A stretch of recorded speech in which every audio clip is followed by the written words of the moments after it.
They just want you to sit in your chair and go, hip hip hooray, for the Western press and the Western narrative, regurgitating the same old, every single day, without this.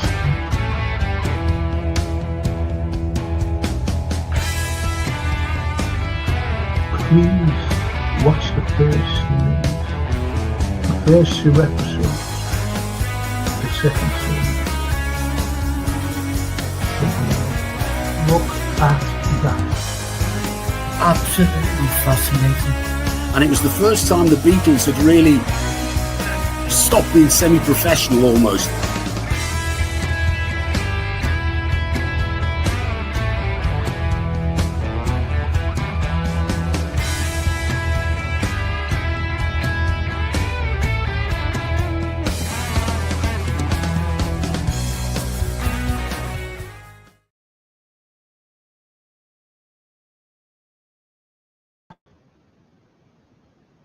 Hey everyone. Football show and some history later on. If you stay with me. I think you'd enjoy the history, by the way. I really do. But anyway, football. This thing's dragging on, isn't it? The Isak thing. No Barcola, all that. That's nonsense, that. I'm telling you now. That is nonsense. It's all paper talk. Everything. And Simon says, reminds me of the song. Simon says. Anyway, evening, Franco and chat. Hope everyone as well. Yes. Not much football news today. I sense the Isak saga will drag into next week. Even if it happens, I don't expect Isak will play until the Arsenal game. But I'm glad that you're actually thinking what everybody else is thinking, Simon. That he is bound to sign. I appreciate you starting with football tonight, but it would be great sometime to look into the Titanic conspiracies. Look, gotta show you this. If I've got it here. If I have it.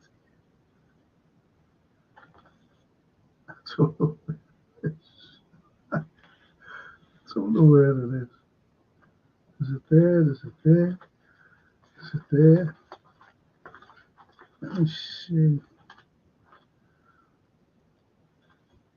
It says here somewhere, I know that. But you want to see my disc. God damn it. Shocking, honestly. Disgusting. That is. My daughter said to me not yesterday, the day before, she said, Dad, what's that? I said, well, I don't know. But anyway, I've got something about the Titanic. The Titanic conspiracy is linked to JP Morgan and Lord Mersey inquiry, whitewash and relationship with Freemason. I've got a cracking thing. I'll do the Titanic. I promised I'd do the Titanic, actually, Simon. But I've got something here. It should be just there. In all honesty, it should be just there. I don't know where it is. I shouldn't have these things here. I'm sorry about this, people. It's just sorry. It's not there. No. So let me put these back, if I can.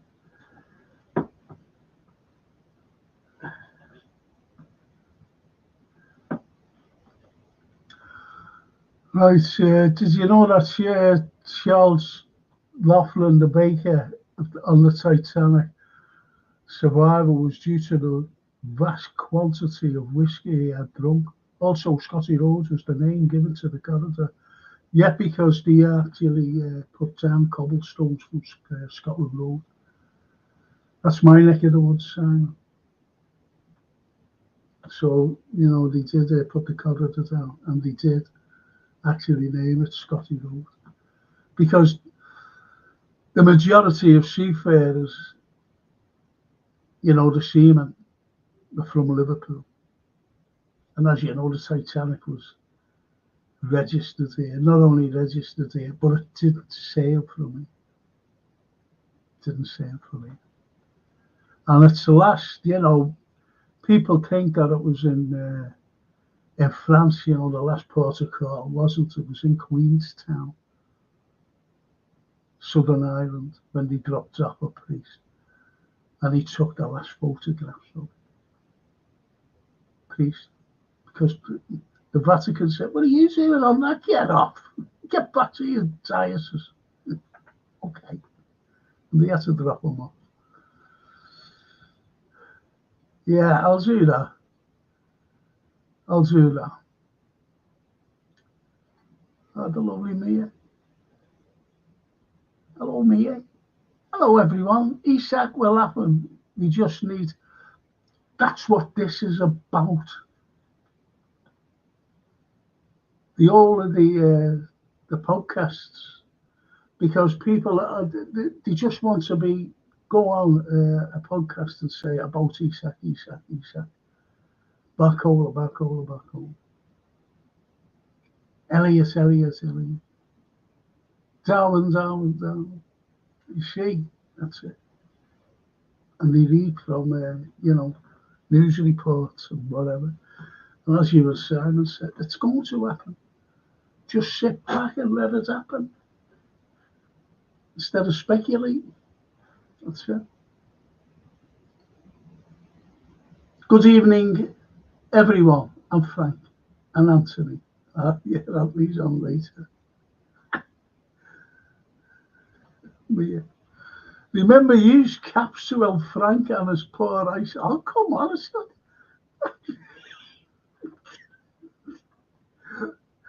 The way we said, I think I have fallen to bits.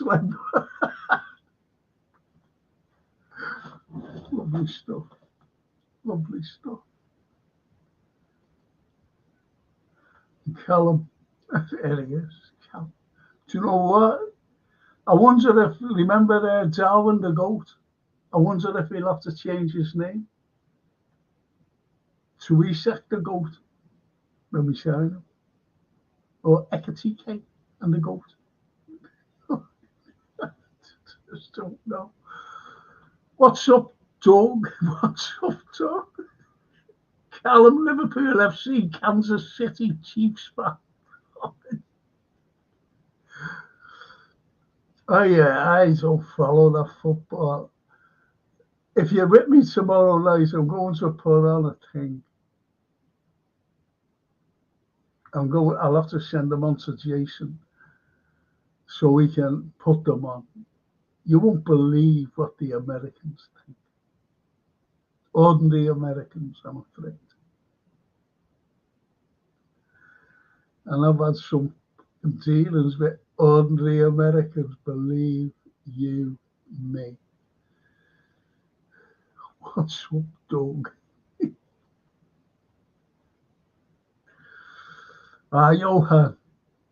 There's our good friend Johan. Good evening, Frank and Legends in the chat. Hope everyone is well. Isak is not playing in the double header at St James's Park over the. I suspect Here We Go is coming soon for you lot.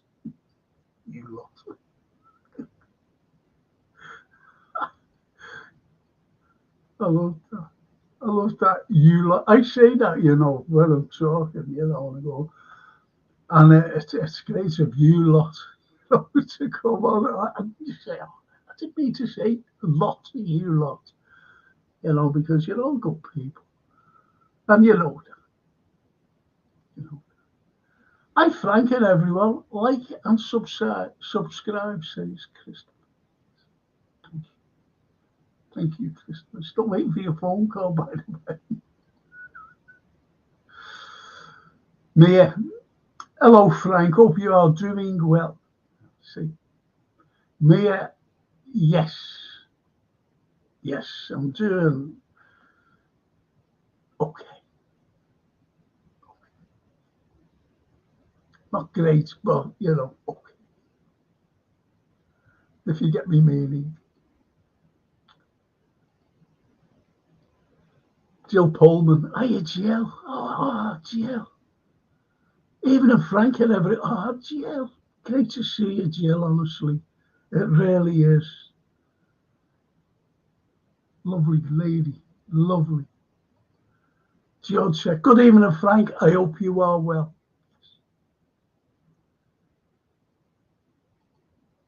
Todd Sutherland.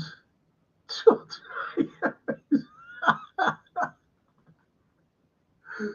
Oh, Paul, it's great to see you. First time you're on here. Hello, my mates. Hope you're all okay. Do you know what? It's just great to see you, Paul. It really is. The likes of you, the likes of Jill Pullman, Mia is our new subscriber.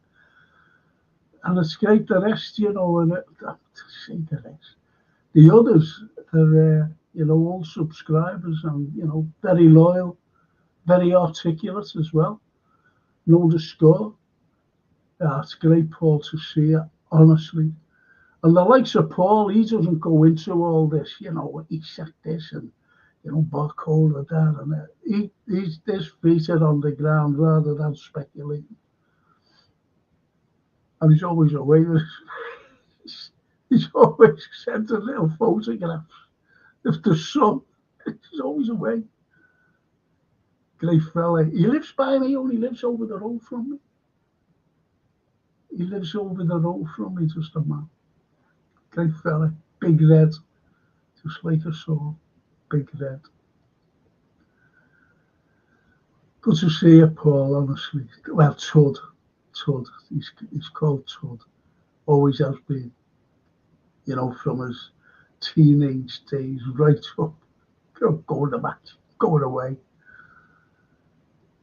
See, we're at that mad age where it's very hard for us to get it. It's very hard for me to get to a match here. Never mind going away. Anyway, the lovely Toscana. Gianfranco, Anthony and everyone. Buonasera to you all. He set to tell Newcastle last season that he wanted to move on. He wasn't happy at the club, haven't strengthened the club. Yet the squad, yeah, and that's not a rumour actually, because he actually said that. He said, this is my last season. This is my last season. And people say, well, why did he sign a contract? And it's to get the club money. It's not like Trent, when he said he ran his contract out. That's shocking what he did. Everybody, even Coutinho, he signed a contract so Liverpool would get money.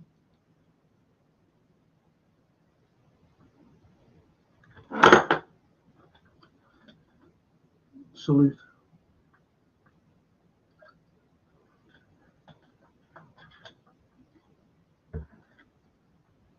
Do you know what I've become addicted to?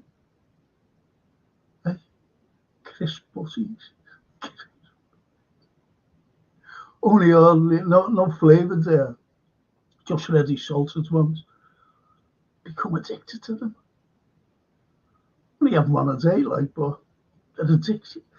I was in bed and I was like, I can't wait to get up and have a crisp butty.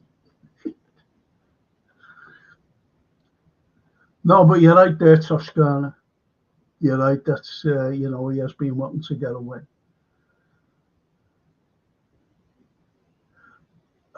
Yesterday, Toscana, I was going to post something to you, anyway I couldn't.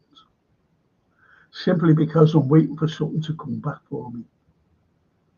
Honestly. And what I'm going to send you, it'll blow your mind. Honestly. So I'm waiting for it to come back. So it could be next week. I just don't know. If it is next week, it's on to you. Really is.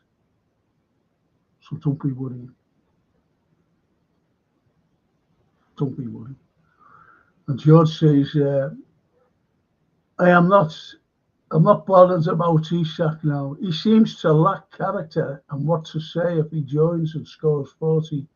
He he won't want to go to Madrid in a year. I don't know, George, and he can't really say anything. And he's come out and said, this is last season, when he said, this is my last season. And this season, he just said, I want to go to Liverpool. He was a Liverpool supporter as a kid. You know what I mean? So he really can't come out and say, I hate Newcastle. He can't say that. He's being isolated. So, 2 and 2 is 4. We all know that. But some people, I'm not saying you, obviously, but some people say, like 1 and 1 is 5. Yeah, it's coming out with some ridiculous things. He will be a Liverpool player. I'm telling you now. Oh, the lovely Lynn. Even if Frank and Anthony, hope you are both well. Yes, Lynn, thank you. Yes. And George says, as a Belfast lad who had family that worked on the Titanic, I can categorically state it was okay when I left.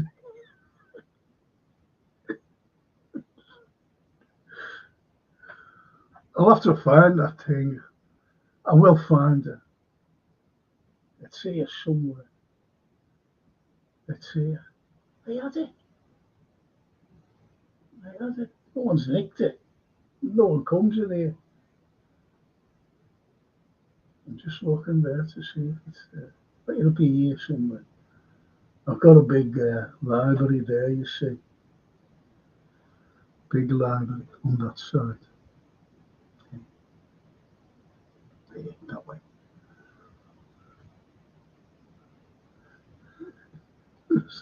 It was all right when I left.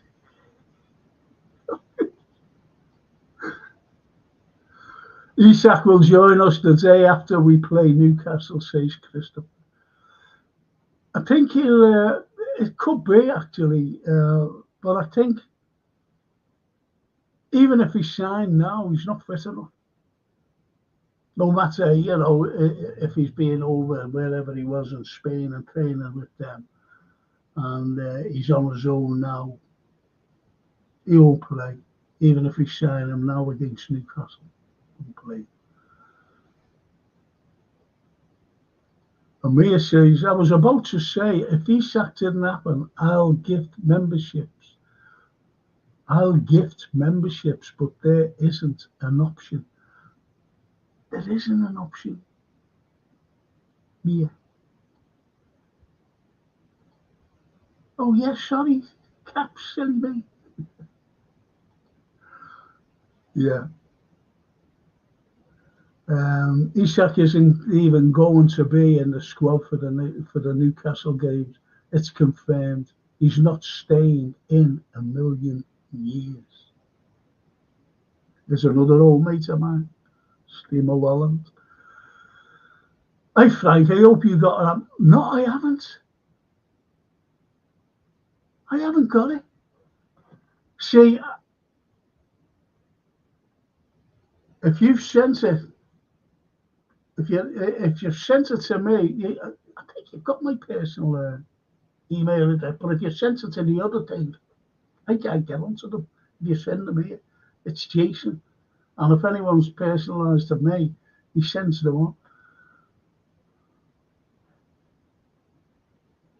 And that's the problem I have with good people who send me messages. Well, where are you? You're not in Cuba, are you? He loves Cuba.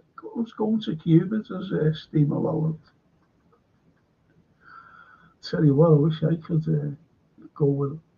Callum, the Kansas Chief fan.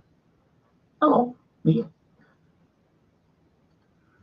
I'll have to put my glasses on now. I'll have to put my glasses. Sorry about this. The eyes were starting to strain. Yeah, but shame that Darwin didn't move to either Napoli or Milan. Yeah, I wanted him to go to Napoli. He would have been great at Napoli, but they wouldn't pay the money. And Liverpool wanted more than Napoli or Milan offered. At 25 years old, it's like giving up on a career going to Saudi League. He'll have done well. He would have done fantastic in Italy. Toscana. He would have done.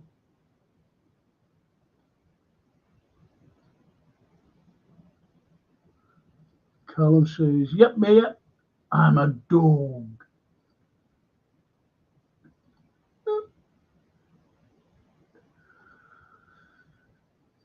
This is nuts, this. Callum says, Frank sorted your neck out yet, stiff gift. Thing is, I've got to sit a certain way. As you know, up and down at the Aussie and doctors, and got to go for the eyes next week. Oh, it's nuts. Amir said there's a horrible cold going around, to be honest. Do you mean like a sneezy cold, yeah? And it's going to be hot at the weekend, isn't it? Temperatures are going to go high. I'll be sitting by the bench yet if anyone wants to come and see me. I've got a spare chair there, a little chair, you don't fold and sit on. Frank, haven't you got, I've not received the email. I sent you. Let me check after the show. I'm awfully sorry, Christopher. Honestly, I sent you an email.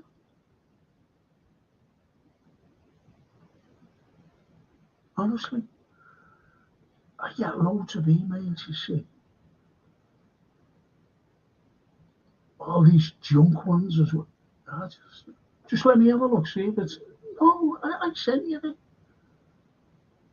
I'm sorry about this, people. Just bear with me. Just bear with me. Just go on the sent. Sent.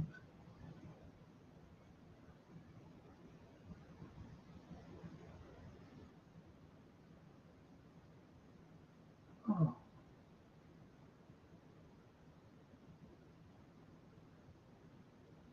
No?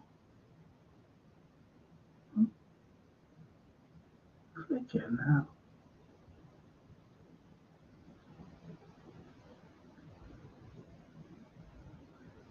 Oh.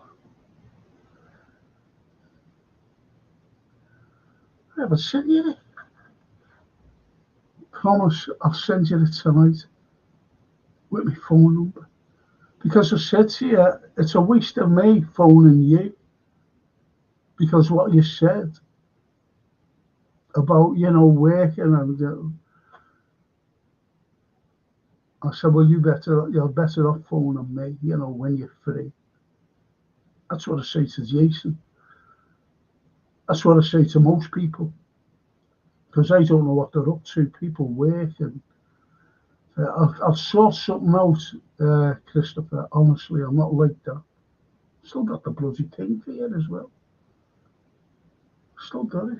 See it? No, it's not. That's not it. Because you were going to come down, weren't you? Send me address and have it.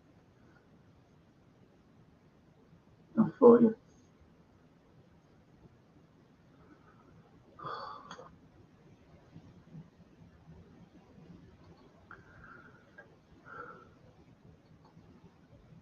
I respect that from Paul. Only get excited when the player is holding up this year.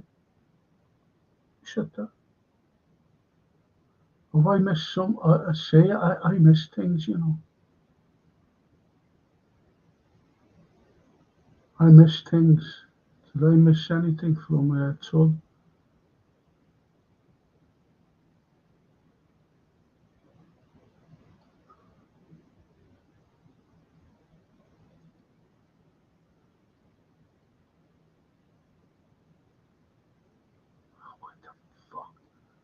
Do you know what? This is useless, this.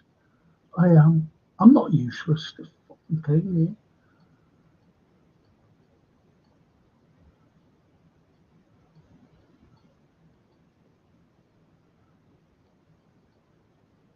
Let's see what Simon says. Simon Jordan reported on TalkSport yesterday that Isak hasn't got the guts to put in a transfer request in. LFC are being linked to everyone. Newcastle are interested in. I think LFC leaking to stir the pot. So I don't think so. They're not like that, to be honest, Simon. We're not like that, mate. I respect that from Paul. I only get excited when the player. I've always said it, mate. When you see them sitting at the AXA training centre or at Anfield, signing a piece of paper and holding up a shirt, yeah, that's when you get excited. Not all this speculation. We've had too many rumours and speculation over everything. But Isak is coming and signing and playing for Liverpool next season. Simon, Franco, I do believe that Isak deal will happen, but disappointed Carragher coming out moaning about the money involved. It's a sign of the times. If you don't want the best, you have to pay. If you want the best, you have to pay the top dollar. How long have we been saying that? And how long? You just look at some of the players we signed on the cheap.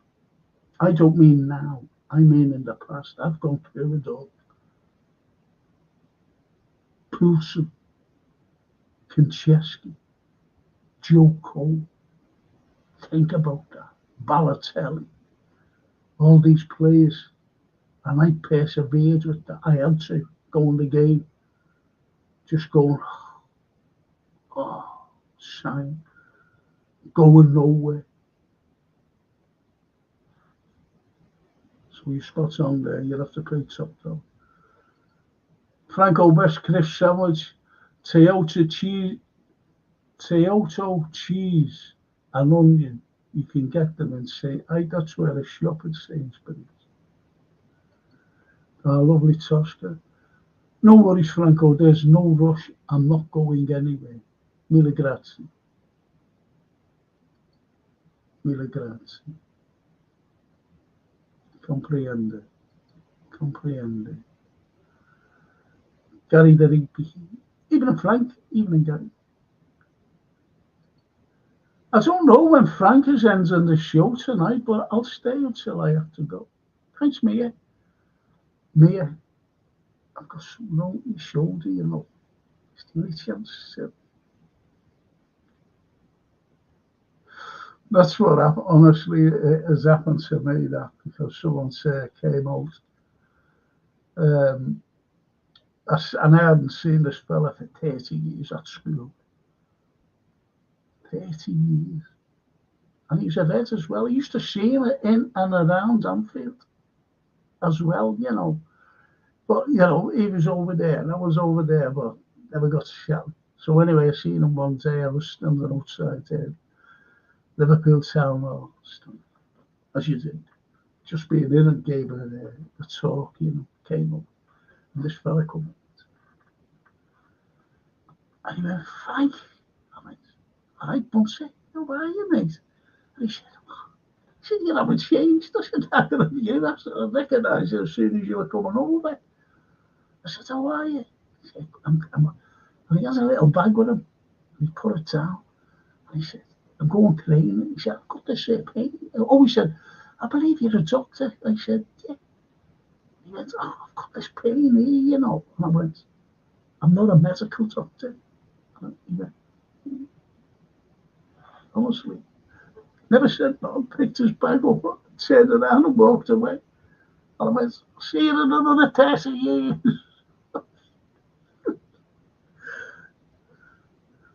I'm not a medical doctor, Dr. History. Oh, well.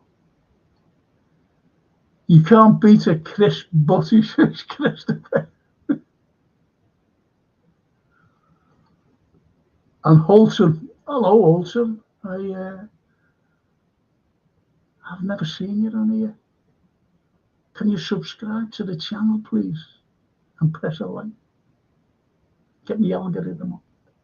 Thank you. Though that castle, my friend, is the Liverpool Castle.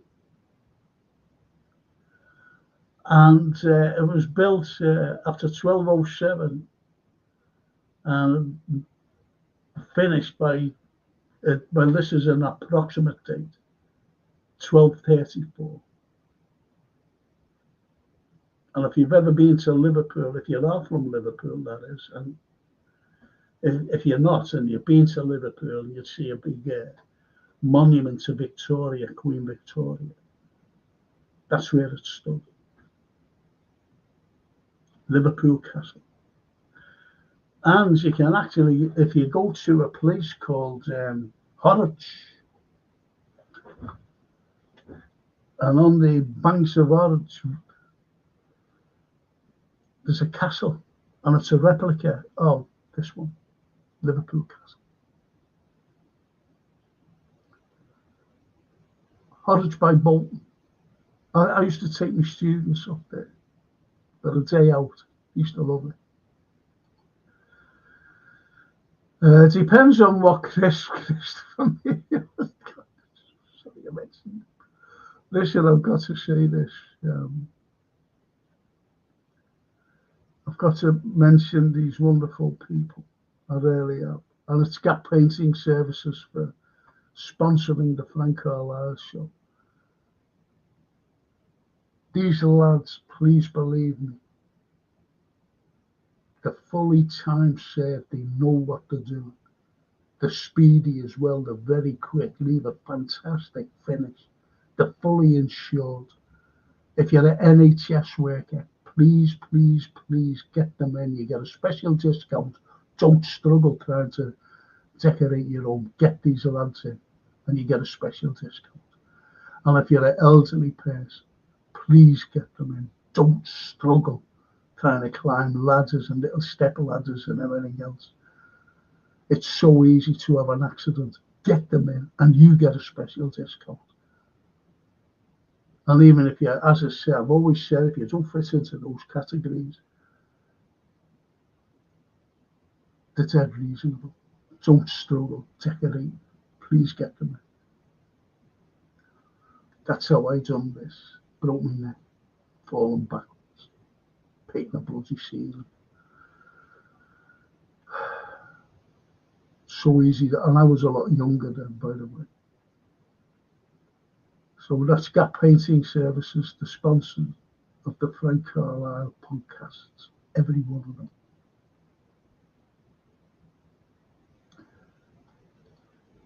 Simon says, Isak is a boy of Liverpool fan. He goes all to Newcastle, being loyal and wanted to see if the club had any ambition. They promised a wage increase and backtracked. So understandable, the guy has ambition. Crisps and lemon curd next. I love lemon curd, but I won't try that concoction. Used to love lemon curd butties. Not on, I love marmalades on toast. Even strawberry jam. I can't eat any, but I can only eat strawberry jam.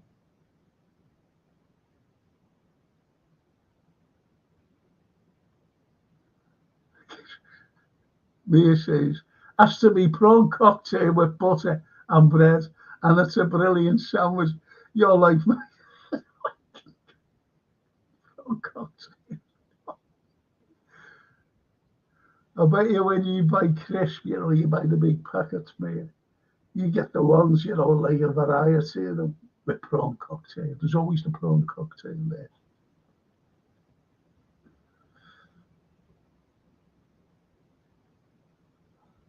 Toscana says, Simon, I like Carragher, but I sometimes wish he'd keep quiet. He doesn't have to worry about the money. It's not his. Exactly. And you know what? I've got news for you, Toscana. It's not even the owners. It's not Fenway. It's Liverpool.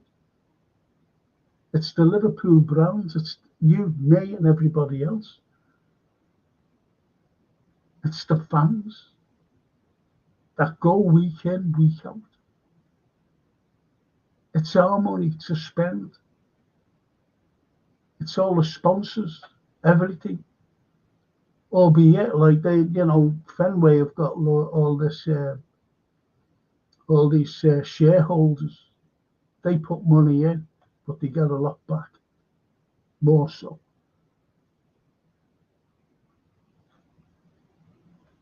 So it's Liverpool's money. Simon to Toscana. I'd go to Saudi for a bit of tax 400, yeah.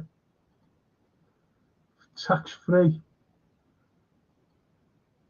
And he'd have bonuses on top of that, don't forget.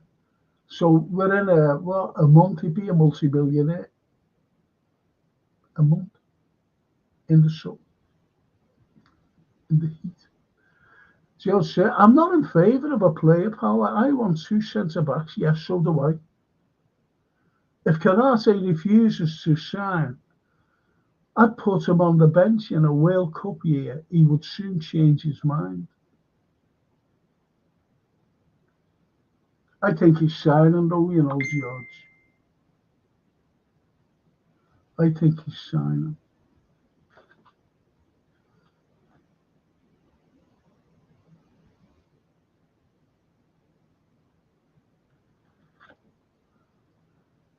I think he's signing.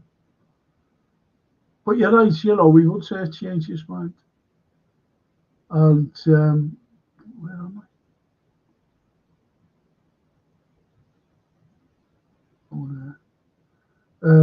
Simon Tatuska, I lost all respect for him when really Sky should have sacked him about spitting incidents. Sometimes I just think he says things for attention. He's very similar to that Gary Neville, in my opinion.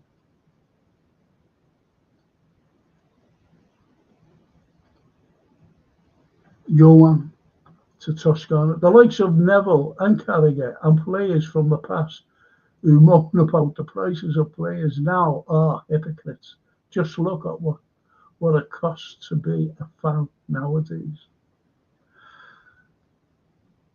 Roy Keane is on the end years ago when he said, it's not the ordinary fan now, it's the prawn cocktail brigade.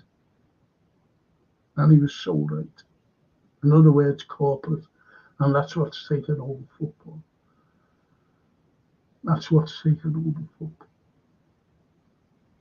I used to get tickets, even from like a kid queuing up to get a ticket for a cup match or whatever. And go. Now, even just a few years ago, now, getting tickets here. Go. Want a ticket? Yeah, okay. How many? Oh, 3. Okay. Can't do that now. Can't even get one.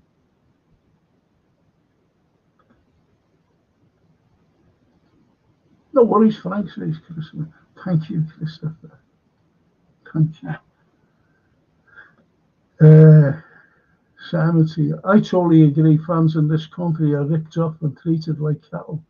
We need the German model adopted in the Bundesliga. That'll never happen. That will never happen. You've got too many billionaires who invest in football clubs. You've only got to look at that Bowley at Chelsea. You've only got to look at John Henry here.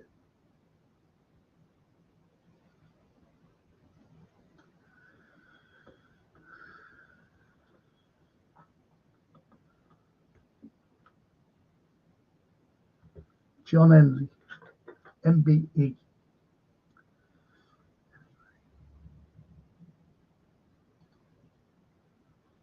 Yeah, it's stupid. It's endless to watch most football games, and even then you watch it them all. Why can't we just pay for football instead of paying for Sky as a whole? We only want to watch football. Yeah.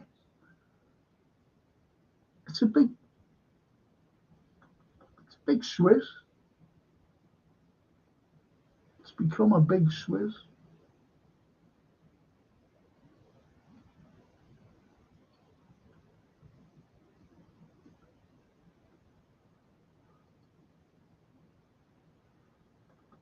Mia, you are right. Depends on the crisps, Walkers, and golden ones at our top shop. That's where I get Walkers. Christopher. And the golden ones. Do you know what? I don't think I've seen golden ones at the same.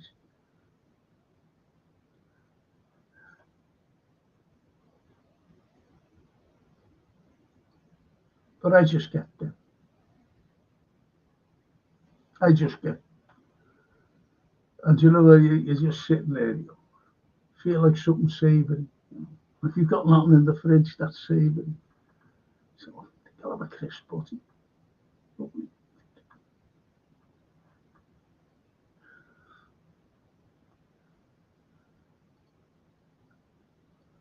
Snapey. Hey, Snapey, lad. If it gets acrimonious with Newcastle, then Isak just submits a transfer request. They know he wants it. They know he wants out. It's poorly played out play. It's a poorly played out play, really. But of equal importance is the Palace centre back. Yes, that Gee. Is it Gee? Gee, whatever his name is. I think he'll be coming as well. Even Newcastle went after him and he said, "Oh, I'm on Liverpool. That's all I want to play for." I thought, okay then. The brands of Chris doesn't bother me. Says me.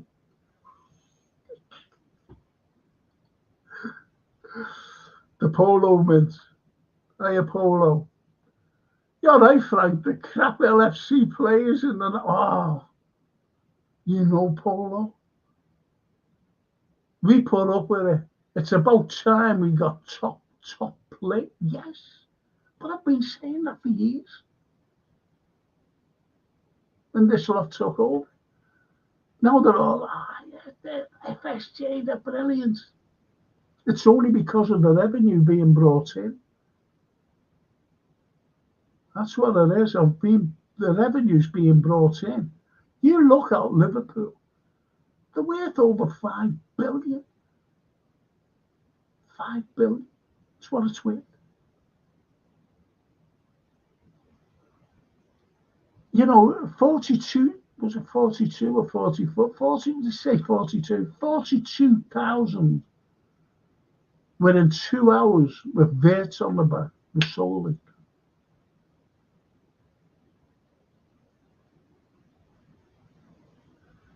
And one of Ekatika. Michelangelo's got on there. Because she said, he waved to me. Waved to the crowd. Waved to me. Oh, great. But you're right there, Paulo. I've always screamed out for players. You've got to give, going back in time, David Moores, you've got to give him credit. He had the Kenny Dalglish stand refurbished. He had the Cop refurbished. He had the little Annie Road stand put on top of the Annie Road. And he was buying players at the same time. Think about that. And then when that Abramovich came, he just said, I can't compete. But he should have sold to Sheikh Maktoum. Promised him the club. He was coming in. And we ended up with 2 Americans. I've never trusted Americans. Still don't trust them, you know. They're out to make money. That's all they are, the businessmen. That's why we never bought anyone for years. Anyone of significance. Then we had to sell. to buy. Just like now, we're selling to buy. Simon, things will get worse as Real Madrid are working with Apple, and if it works, pay €1 a match to watch a La Liga game from a virtual seat in the Bernabeu, and it will make millions of euros a game. There you go.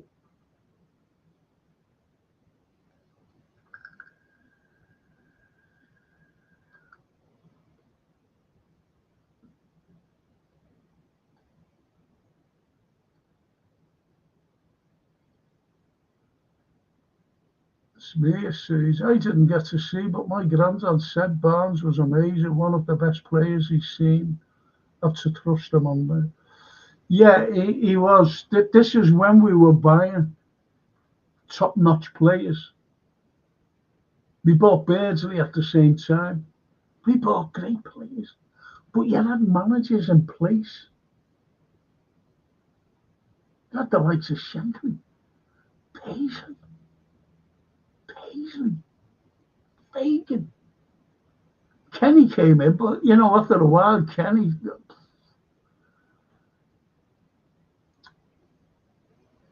But Liverpool did buy great.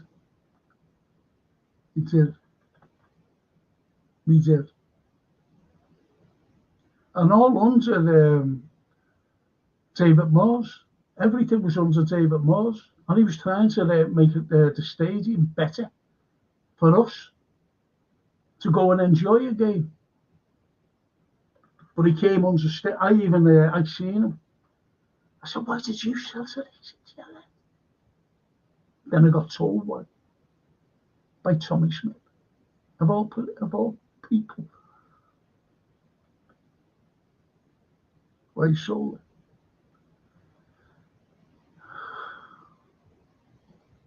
May say, I love castles. I would love to live in something like that. It's beautiful. But if you stay with me, I'll tell you about a certain writer who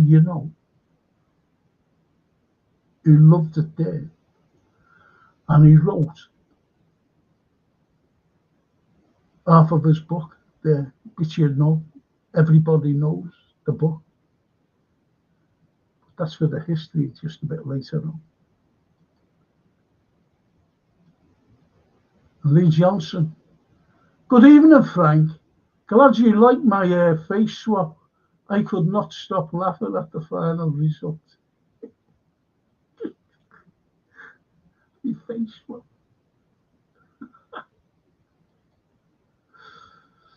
Oh, the lovely there. Might have to go. Got 2 rooms that I need decorating.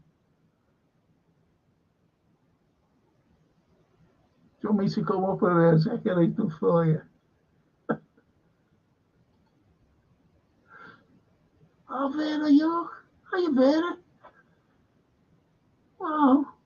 I find Rivington just at 2 miles from my go away. Rivington Pike. It was funny going up there. I was taking my students there on a coach. And the driver, I was driving, he said, where is it? I said, it's up here somewhere. And he went, sure. I went, yeah. I said, it's fair going up. Anyway, I said, yes, there's a bus stop there. But like 2 old fellas were sitting by this bus stop. Genuine this. And he stopped the train, pulled down his window and said, where's Rivington Pike, lads? I've got all these people on board and we don't want to get lost. Genuine this. And the one fellow went, it's straight up. And this other fellow said, no, it's not. Just turn back around. And as you're going down, just do a left because you must have missed the turning. That's all. And it was like, it was a proper big road, but nothing around. Just that bloody bus stop. So when the other fellow said, no, it's not, go up here. So the bus driver said, I've got to, he turns around to me. He said, I've got to go up here to turn around. I said, okay. So anyway, he said, thanks, lads. And so, and he, he turns around because nothing was there. So we came back down. And I had to the driver, look, because I was sitting in the front. The two old fellas were arguing. Each one pointing now, each direction. Most probably you've been sitting there for about 70 years, for 70 years, sitting there from school kids to what they are now. Never had an argument in their lives. And they started arguing with which way the castle was. Crazy. Oh, good to see you, Vera. It really is, honestly. It really is. And George says, me, your granddad is absolutely correct. Barnes was special. He had pace, balance, and an eye for the goal. Then, when his pace went, he became a great passer from the middle of the park.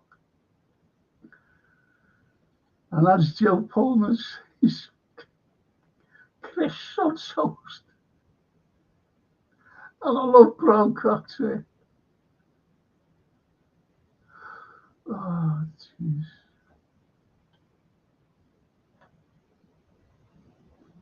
Mate, thanks for some reason my YouTube is saying George as the user.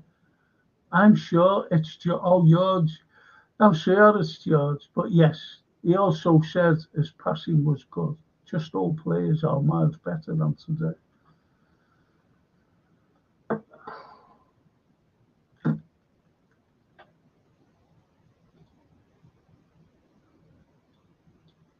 And Skinhead at 16. I've gone from Dublin to Liverpool twice this summer, and I had a blast in the Museum of Liverpool looking at the live bird statues.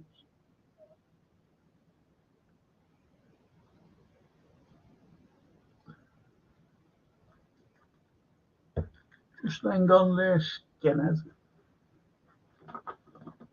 Won't be 1 sec.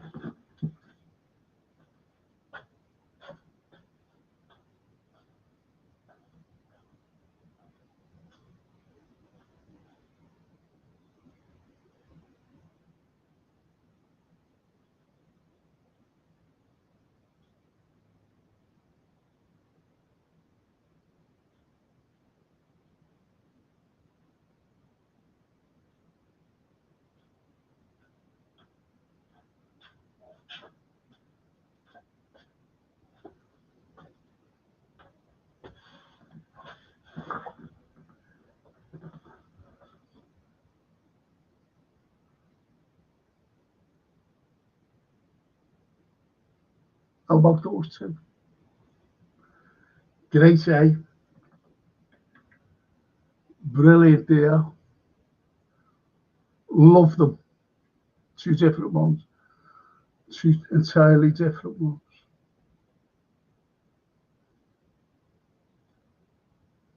There's the labour out of its beak. Beautiful though. And the labour out of its beak again. Seaweed that is.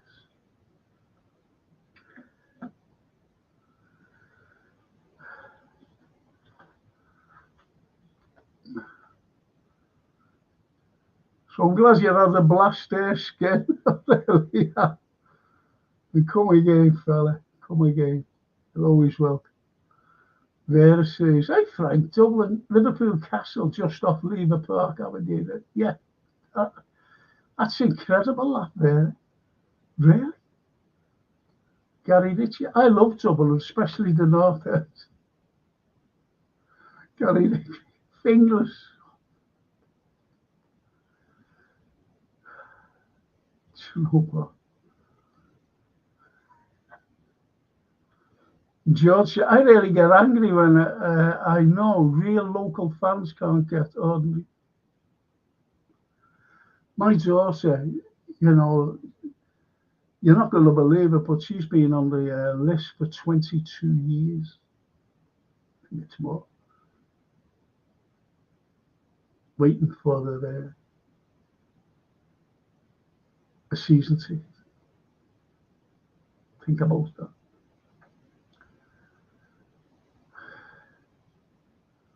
But the clubs sell tickets that get you a big spud with cheesy beans and a pint and a programme for 400 quid. That's your corporate. I told, no, it was the season before. I said to Francine, I said, look, I said, get onto the Anfield, get 3 tickets, one for you and one for Sophia and Michelle, and we'll go. And it was a Crystal Palace match. And she got right back to me. She said, Dad, the £1,020. I said, what? 3 tickets? She said, no, 1 ticket. It would have cost me £3,060 to watch Liverpool against Crystal Palace at Anfield. And we ended up getting beat 1-0.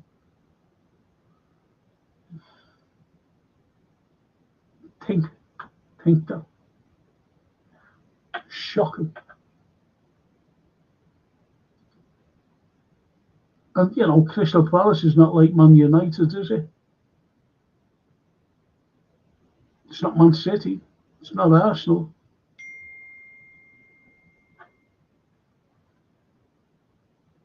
Gives me mate Casey.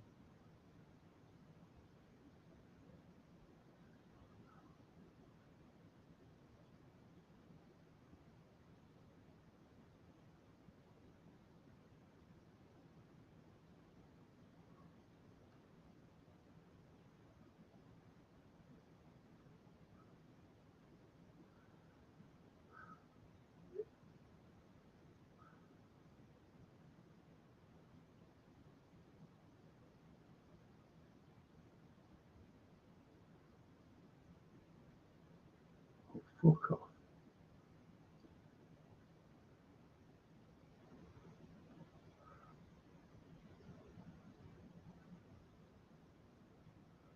I'm not doing it again either. That's not Jason I'm talking about. Just seeing another text message. Fucking waste of time, you know. Fucking waste of time. I love our NHS. Love them. Love everyone who works for them. But you know when you put samples in? That's twice I put samples in. Twice they've never received them. And I'm not fucking doing it again. They can fuck off. Sorry for that. But it's really annoying. I've been waiting for 2 months for this. Oh. God, I'm mad on it. No one knows what I go through, you know. Anyway, there's something whiffy about the EPL at the amount of money. How clubs bend the rules, and we got the alleged 115 charges at City. There is more chance of Storm and migrant deal working than City products. Say that again, Simon. We're known we have only a net spend this summer of around 95, so we have plenty to spare in the bank. Yep.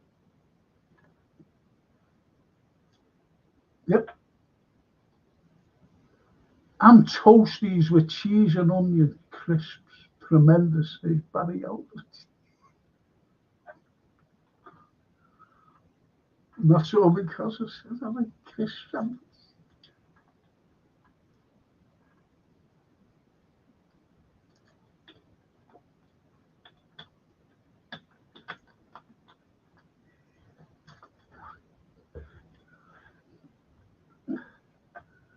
When we have a break, I'll look for that. Do you know what? Can't get over that. Oh yeah, got it. When I nearly had it. When I forgot to put it back in the folder. That's why I couldn't see it there. It is there. Anyway, when Simon asked about, when I do me conspiracies and, theories, and he said, I'd love you to do the Titanic.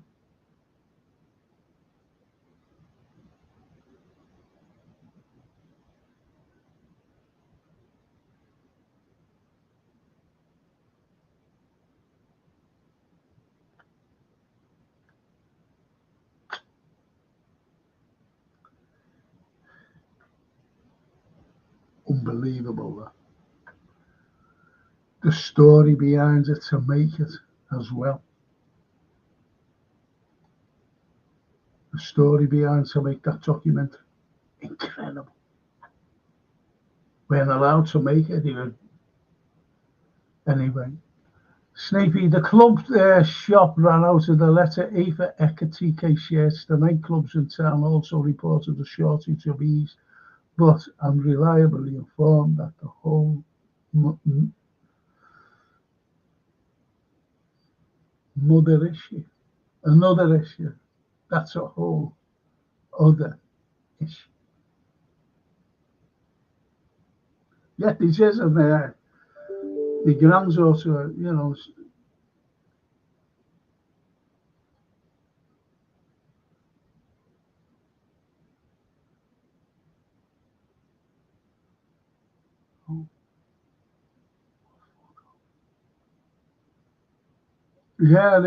my granddaughter, unfortunately,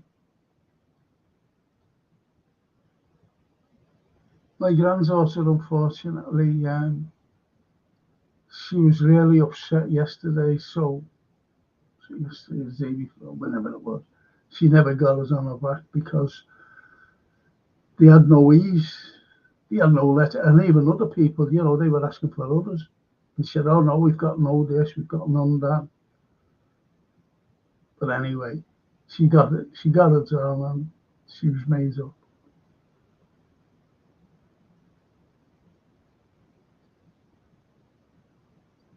George said, Toscana, that makes a great call. Resale sites are worse than ticket touts. The club could easily make 2,000 for sale to members on the day. No cash, just electronic transfer. That would be great for locals. They don't want to do it. They're in a situation that they're making a lot of money now, so they're not worried. It fills the ground. They're not interested. Nia says, yes, Frank, it's poor. Most hospitals are like that, but where I work, there sometimes it isn't enough beds for people, so people have to either stand up or sit on the floor and wait until the bed is available. This is the way it's going because this is mad, this isn't it? But that's the way it's going because all of a sudden some government here is going to say we have to privatise the internet. This just isn't working, and then that's where all the propaganda comes out, showing you things, and you go, "Oh, isn't that terrible?" Oh, it's the way it is. My mother died in the corridor, freezing cold corridor, on the 22nd of December, like a few years ago now. Died because there was what you just said there.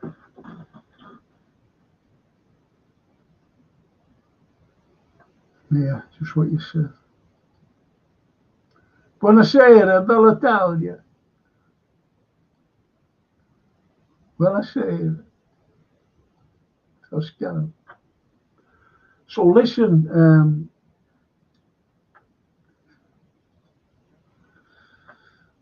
as you know, I'm just waiting for Jason. I've seen Anthony there, he's coming on. But I'm going to have a break when he comes in. So if he's in now, give me a break.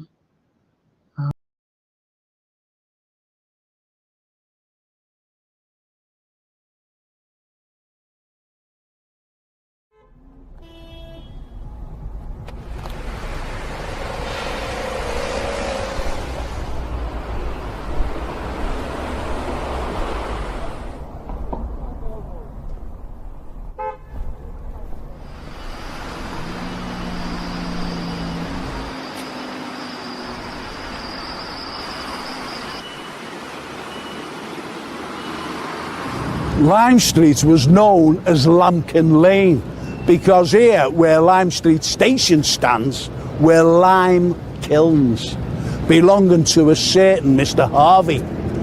And it wasn't until the 1749 infirmary was built on the site of St. George's Hall. Now the doctors complained that the fumes from the kilns were bad for the patients in the infirmary.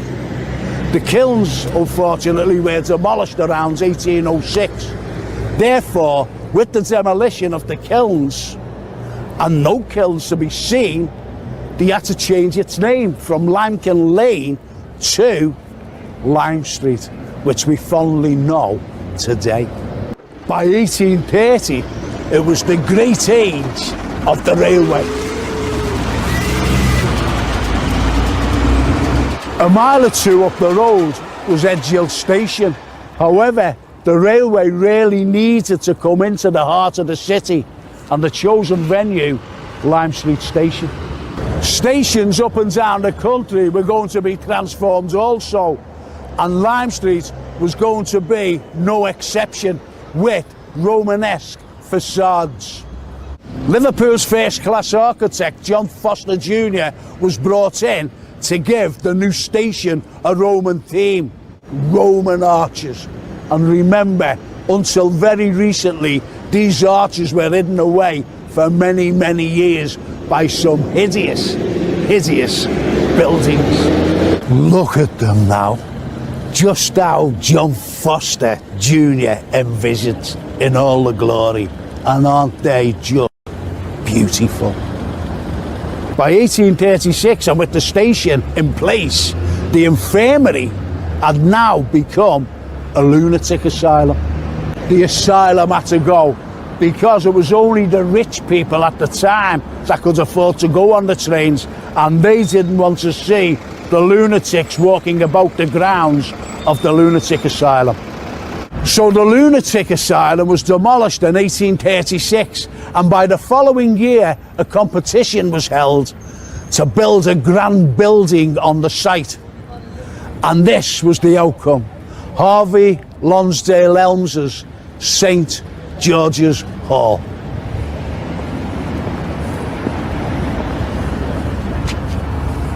If you think this is impressive, wait till you come with me next door.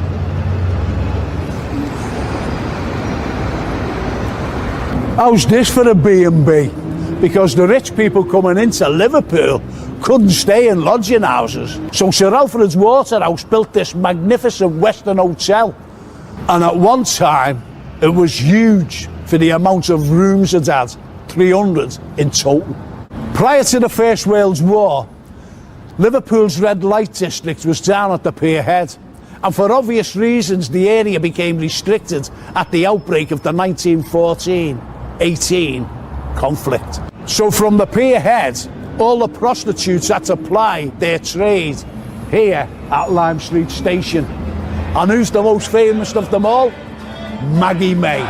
So much so, they even named a song after Maggie herself.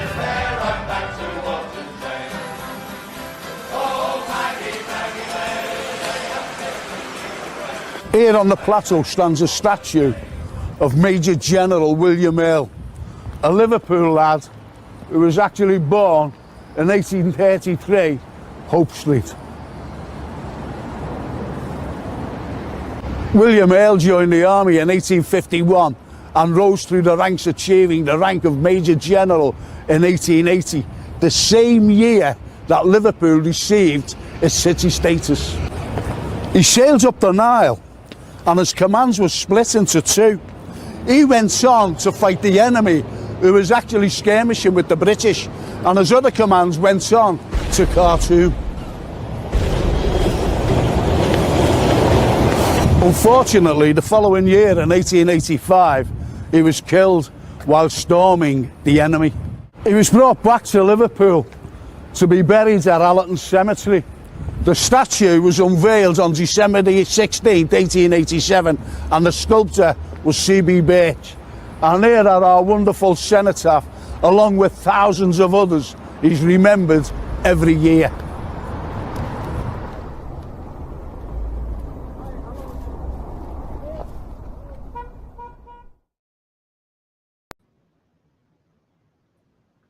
back again. And there it is. So, I'm awfully sorry because some people on there thought he's gone. They don't realise that, these are the new subscribers, especially the history show. And as I said, I was doing the first hour Yeah. or because of all this speculation. I was trying to put things straight. And said we'd be having the history show later. So that was last night. Perfect. Oh, Jason, there, that was just spot on, wasn't it? Yes. Yeah. It was spot on because I'm time for a cup of tea. Time for a cup of tea, Anthony. And some of the honest, in the first hour, Yeah. I was just chatting to the lovely group, and I said, Yeah. what I've got a fetish for is a crisp sandwich. Should have seen one coming in with their crisp sandwiches in it. Even one said, I like, get onto this, lemon curds and crisps on a butty. Oh no.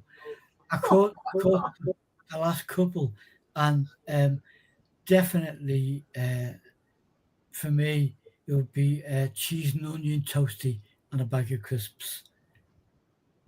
Yeah. Yeah. Yeah. I just love it anyway, love a crisp butty. But anyway, Simon says, did you know the face of Liverpool, located on Old Street, is linked to Kanso Yoshida? Yeah, also known as Paddy Murphy, a Japanese-born British seaman who lived. Yeah, he was actually related to a princess. I think it was a princess. Quite sure. Oh yeah. Yoshida was a second cousin to Princess Chitabu, who was the Emperor Hiroshito's sister-in-law. Yeah, that's right. There was a few. Yeah, look, Mia. Where's he gone? Oh, GL. Sorry, Frank, you have to go and have a good evening. All right, GL. I don't know that you've gone, sweetheart, but thanks anyway for clocking in. And as I say, he's gone on a break, yeah, see. Oh, thanks. Save me. You come back after this video. See, Mia's a new subscriber. She's a lovely girl. She's a nurse, by the way. Mia is a nurse. How about that? Brilliant. I want to put up the, it's about the Gap Painting Services, the sponsors. Yeah. She said, I could do it. I need 2 rooms too. Oh, there you go. And Christopher, Mia, Frank has a little break so we can get a cup of tea. Yes. The man knows. The man knows. He does know, indeed. The man knows. Fair enough. I love it. Do you know what someone said before? He said, "Will you do the Titanic?" And I said, "Yeah, I'll do the Titanic. The conspiracy surrounding the Titanic." Now, I don't know, Anthony. Have I done the Titanic? Not in depth. No. Oh, okay. Yeah, we dipped in, and you wrote a wonderful story as one episode gone back. I think it might have been last year. We did that as well. But no, we've not done an in-depth one. Oh, I'm glad of that because I know I've given a couple of talks about the Titanic. I forget where I went. and they really thought that they knew about the Titanic. You know, this particular group of people. It was a church. It was a church thing. You know, Yeah. you know those church things Yeah. where you can go and have a pint, right? So anyway, I went up there. I gave the chock-a-block actually. So I gave the tour, and then they got back to me about 6 weeks later. Will you give another talk? Have you got another topic? I said, yeah. How about the gunpowder plot? And they went, oh, yeah, okay. So I said, the gunpowder. Then they got back to me. And they said, can you do it? Have you got another topic, you know, that people think that they know about and they don't? And I said, yeah. I said, Jack the Ripper. They went, oh, do that, yeah. So, you know, very successful. But the Titanic one, I gave that. Now, when I was thinking, when someone asked, I think it was Simon, and I thought, I'm sure I said it. But yeah, you're right, I haven't. And I gave it, you know, at another function, the Titanic conspiracy, you know. But there's lots on it anyway.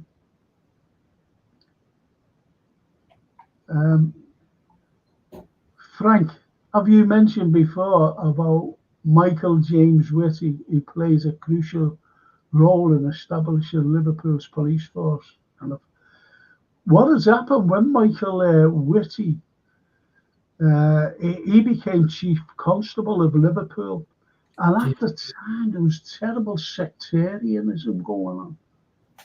It was terrible. And, you know, you're talking the 19th century here. And when he became chief constable,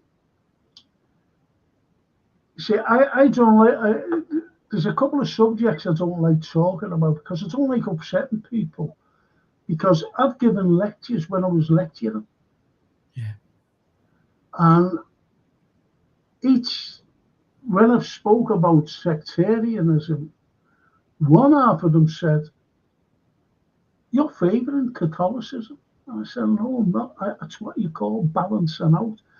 And then the other side said, your favoritism, you know, you can't Protestantism. I said, no. It's how you balance it. Yeah. Now, Michael Whitty, when he became chief constable, you had the council was run by, I don't like saying this, you know, because it's not the time. They were staunch Protestants. And you know what I mean when I say that, rather than coming out with the label. They were staunch Protestants, and they hated Whitty becoming chief constable. Yeah. Because he was Catholic. And it was shocking.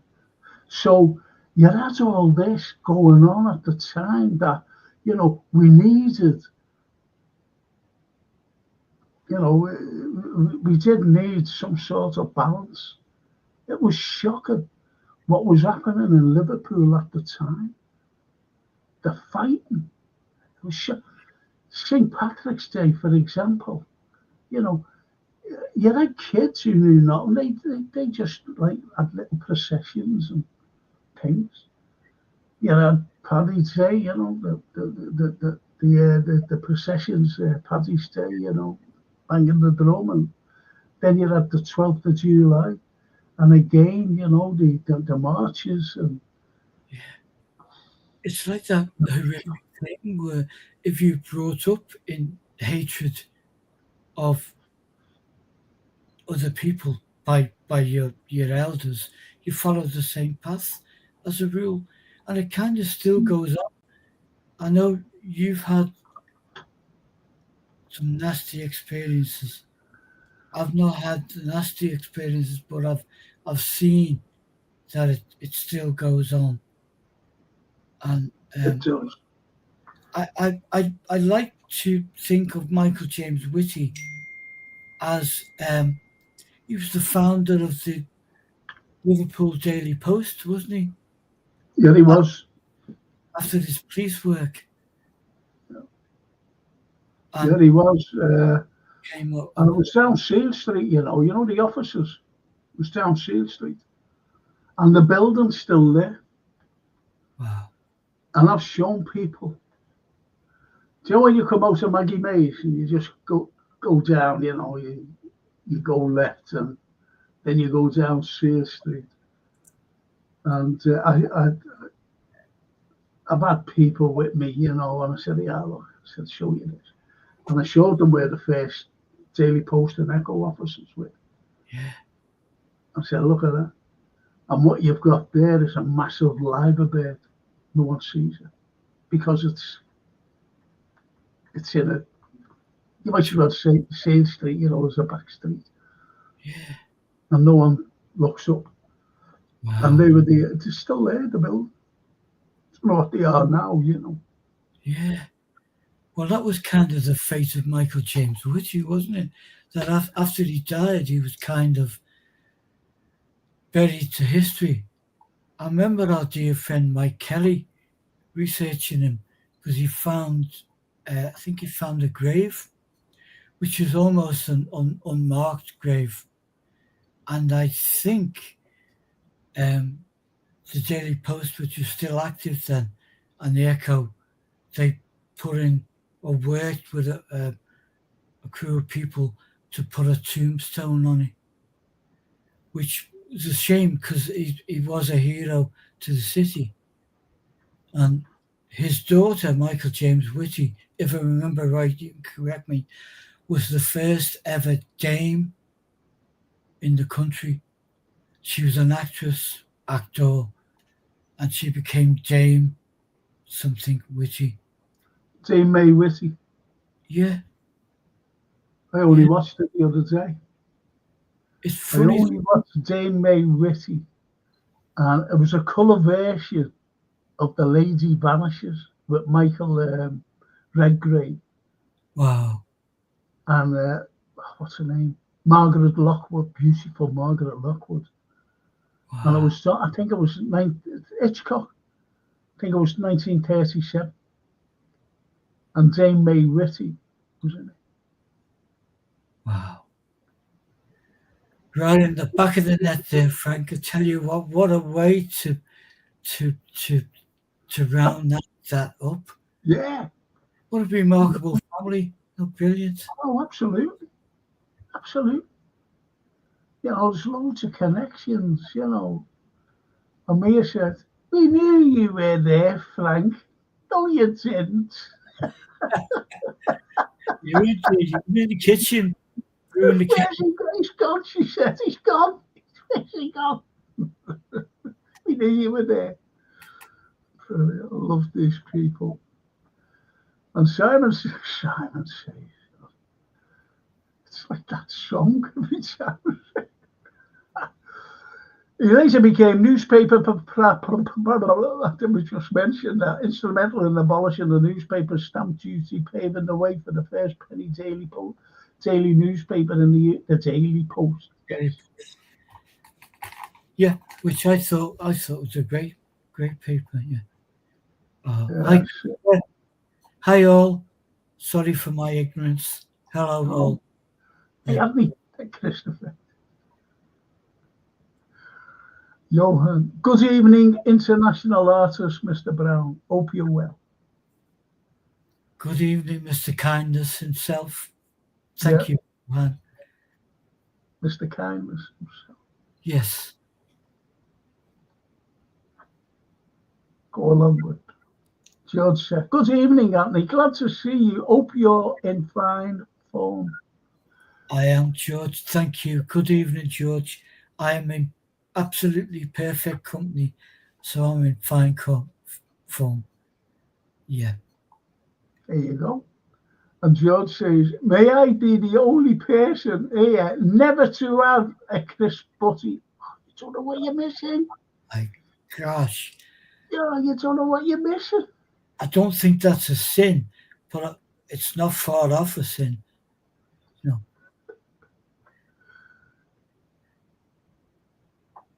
And Johan, Frank, you said you to the Titanic in depth a few weeks ago. I'm going to do something tomorrow night. No, next week. Next week I'm going to do about a particular ship. I think it was George Seth who mentioned, I think it was George, I think it who was said, well, you do? I said, yeah, I'll do that next week. I think it was, last week. Yeah, yeah, next week I'm going to do. yeah. This week has kind of been hijacked a It's little been bit. upside down for everyone, What's going on? unfortunately.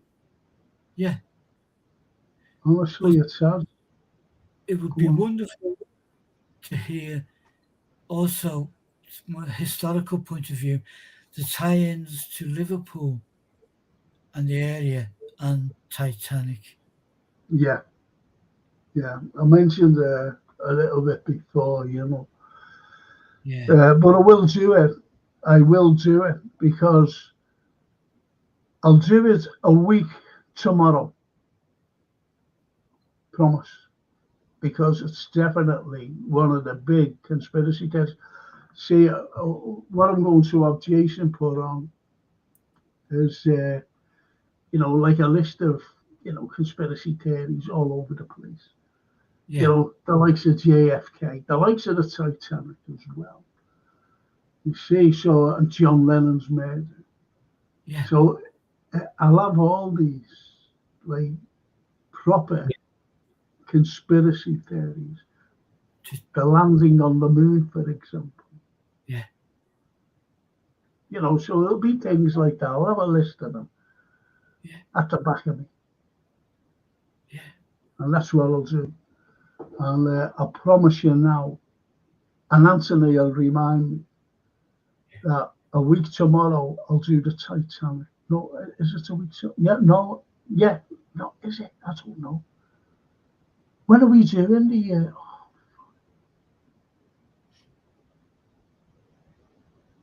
I will do it. I promise you that. I'm doing something next week. Sure. Could do it on a history slot 1 week. Yeah, that's an idea. But when I do the history, I like talking about local stuff. Yeah, And that's a proper, the Titanic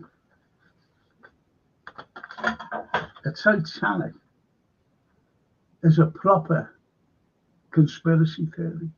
yeah. No, I get that.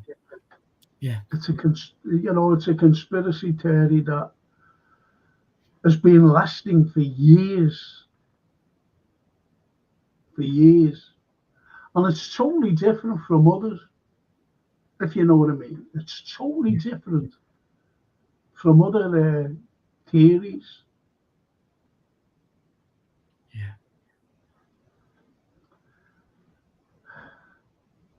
People have to understand that some American came out, and the other conspiracy theories as well are the Twin Towers. The Twin Towers. Was the American government involved? yeah, yeah, And the majority of people say yes, but yeah, the others say no. So you've got that as a conspiracy theory too. yeah. Of course. Why was John Lennon killed? That's a great conspiracy theory. Why was he killed? Yeah, And he was assassinated rather than just saying he was murdered or killed. He was assassinated for a reason.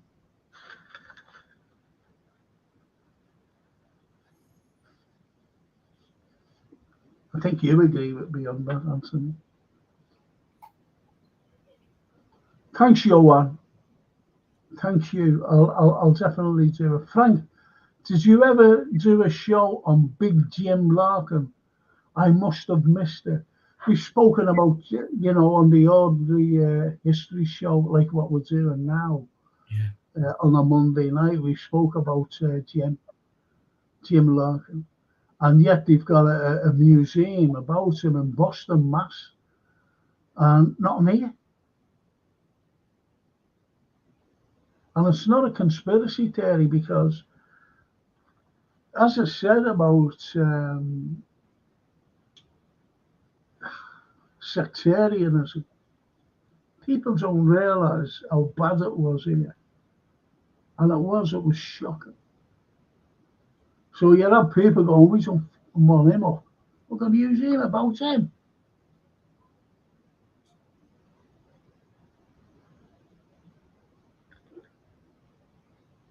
There's loads. There's a conspiracy theory about the Catholic Cathedral. Yeah. The Catholic Cathedral. A conspiracy. Would you believe that? Not the one we have now. Yeah. But the one before what Lutyens designed. Yeah. Why wasn't it built? What was the excuse? Then they came out with the spinning of, oh, a war was imminent, so we couldn't build it. A war was imminent. Do me a favour.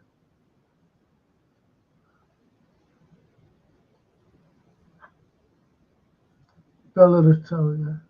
Buonasera, Franco. Buonasera, Bella. And Anthony, hope you're well. We are good. Hope you are too, Bella. Thank you. Johan. Ciao, Bella. Cool. Lovely. Oh, Chris Putty.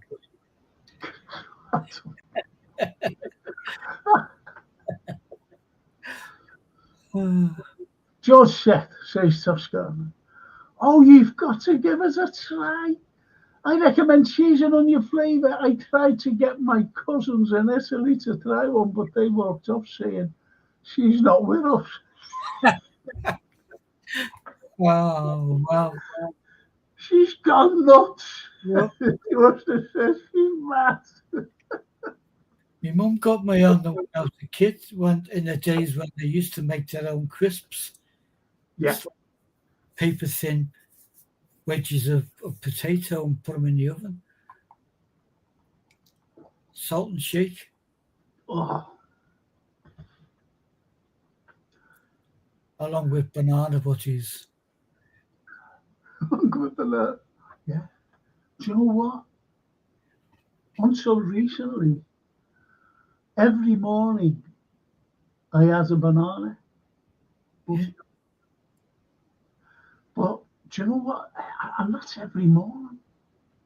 Every morning. That was my breakfast. Yeah. And unfortunately, the smell of the bananas got to me for some reason. Wow. And I hated the smell of bananas. Wow. Do you know what? You know, like when you peel it, and it deteriorates, doesn't it? When you peel, and you've got the peeling. The most beautiful banana loaf, banana cake. Gorgeous. We'll have to make with butter on. I'd love that, yeah, with butter on. You can warm it and put butter on, or you can eat it cold. Beautiful. Beautiful. Yeah, see. What do we say? We learn something new every day. Well, it's kind of historic. It's just like, a Chris Putty. We're learning something new every day. This is a history show. And you mentioned about a loaf made of bananas. Yeah. It's an old Irish thing. I think it originated in Ireland. Banana bread, banana loaf, stuff like that.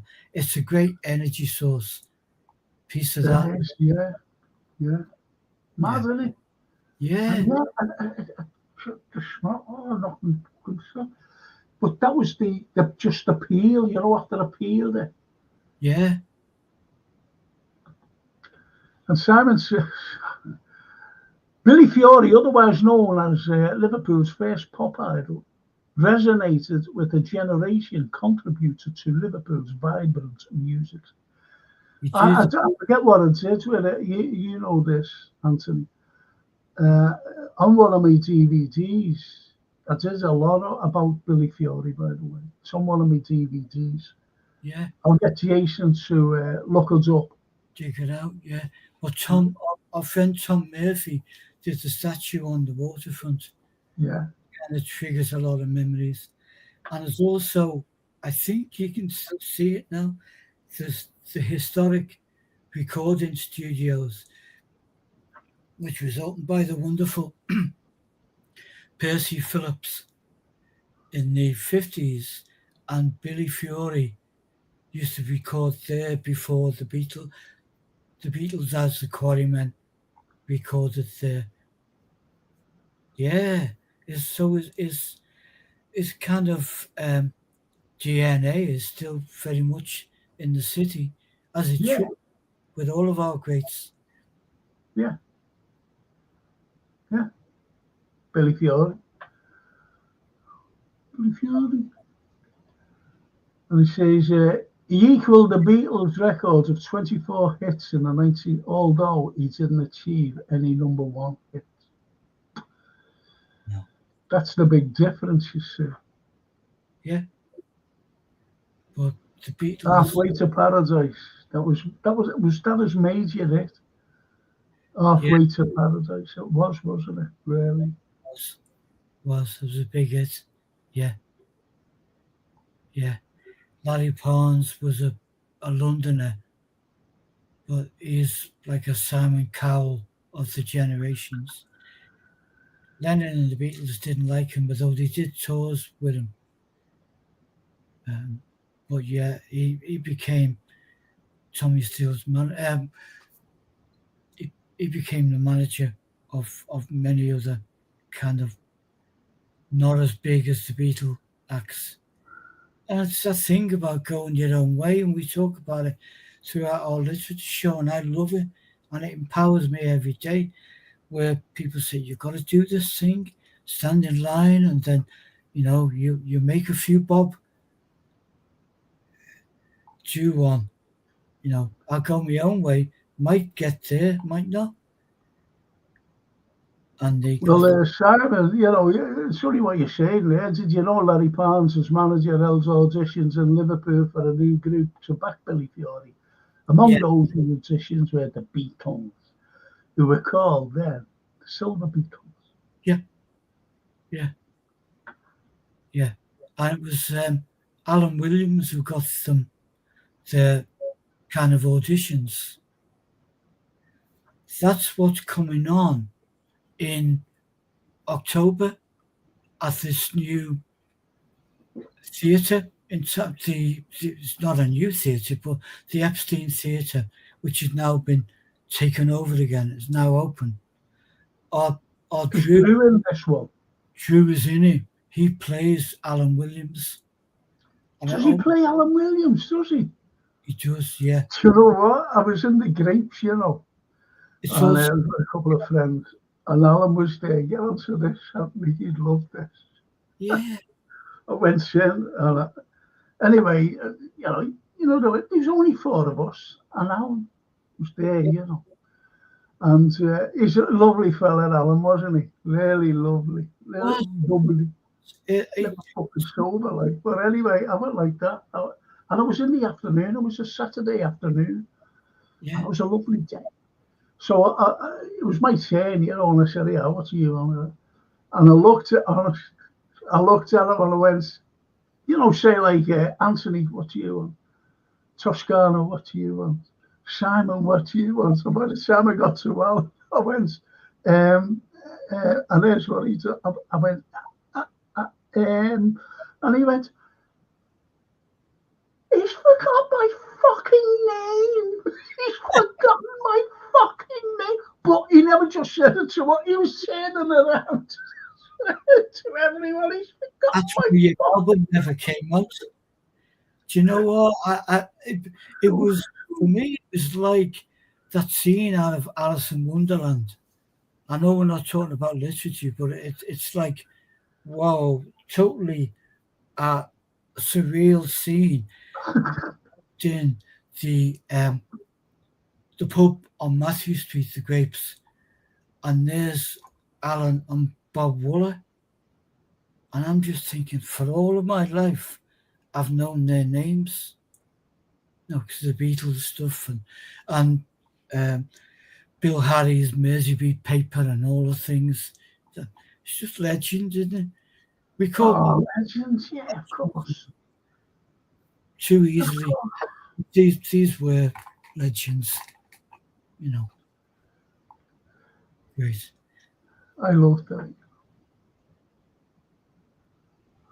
Yeah. And Toscana says, Johan, has your club got any decent kids coming through? Only the other night I watched the documentary on the Busby Babes. Doesn't surprise me. That lot of fans supported Man U because of them. Yeah, of course, and the crash, actually. I just want to show you something on the crash. You know, the 1958 air crash, shocking that. Yeah. The Munich air crash. Horrific. Young lads, kids, Duncan Edwards. Such a happy state as well before. Yes. I'm going to show you something, Anthony, which we'll be made up with. Hang on a minute. Just let me. Yeah. I just want to go through these.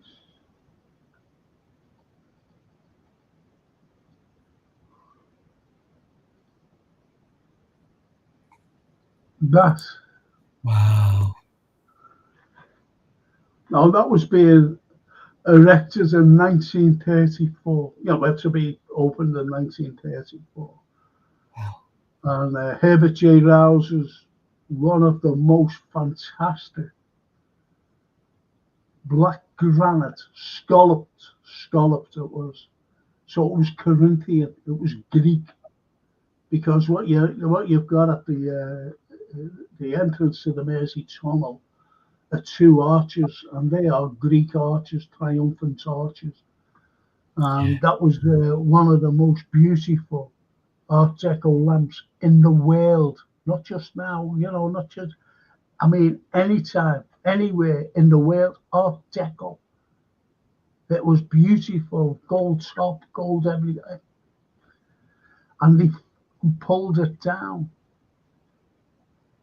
They pulled it down for just a round thing that was left, nothing ever done to it. That was it. Look at it. Fantastic. But look at it today. Now they're putting it back. Yeah. It's being put back. Amazing. Love it. I'm absolutely delighted. Me too. Let me just go back to when they were putting us up first. Now you can see it there, big cherry picker, right? Yeah. Look at the scaffolding there. That's how they put it up. I know. Oh my. All the scaffolding. Then they had like a sort of cherry picker. Now that cherry picker had to go up in stages. Yeah. It looks almost like it's on the back of a truck. It does, doesn't it? It does. Wow.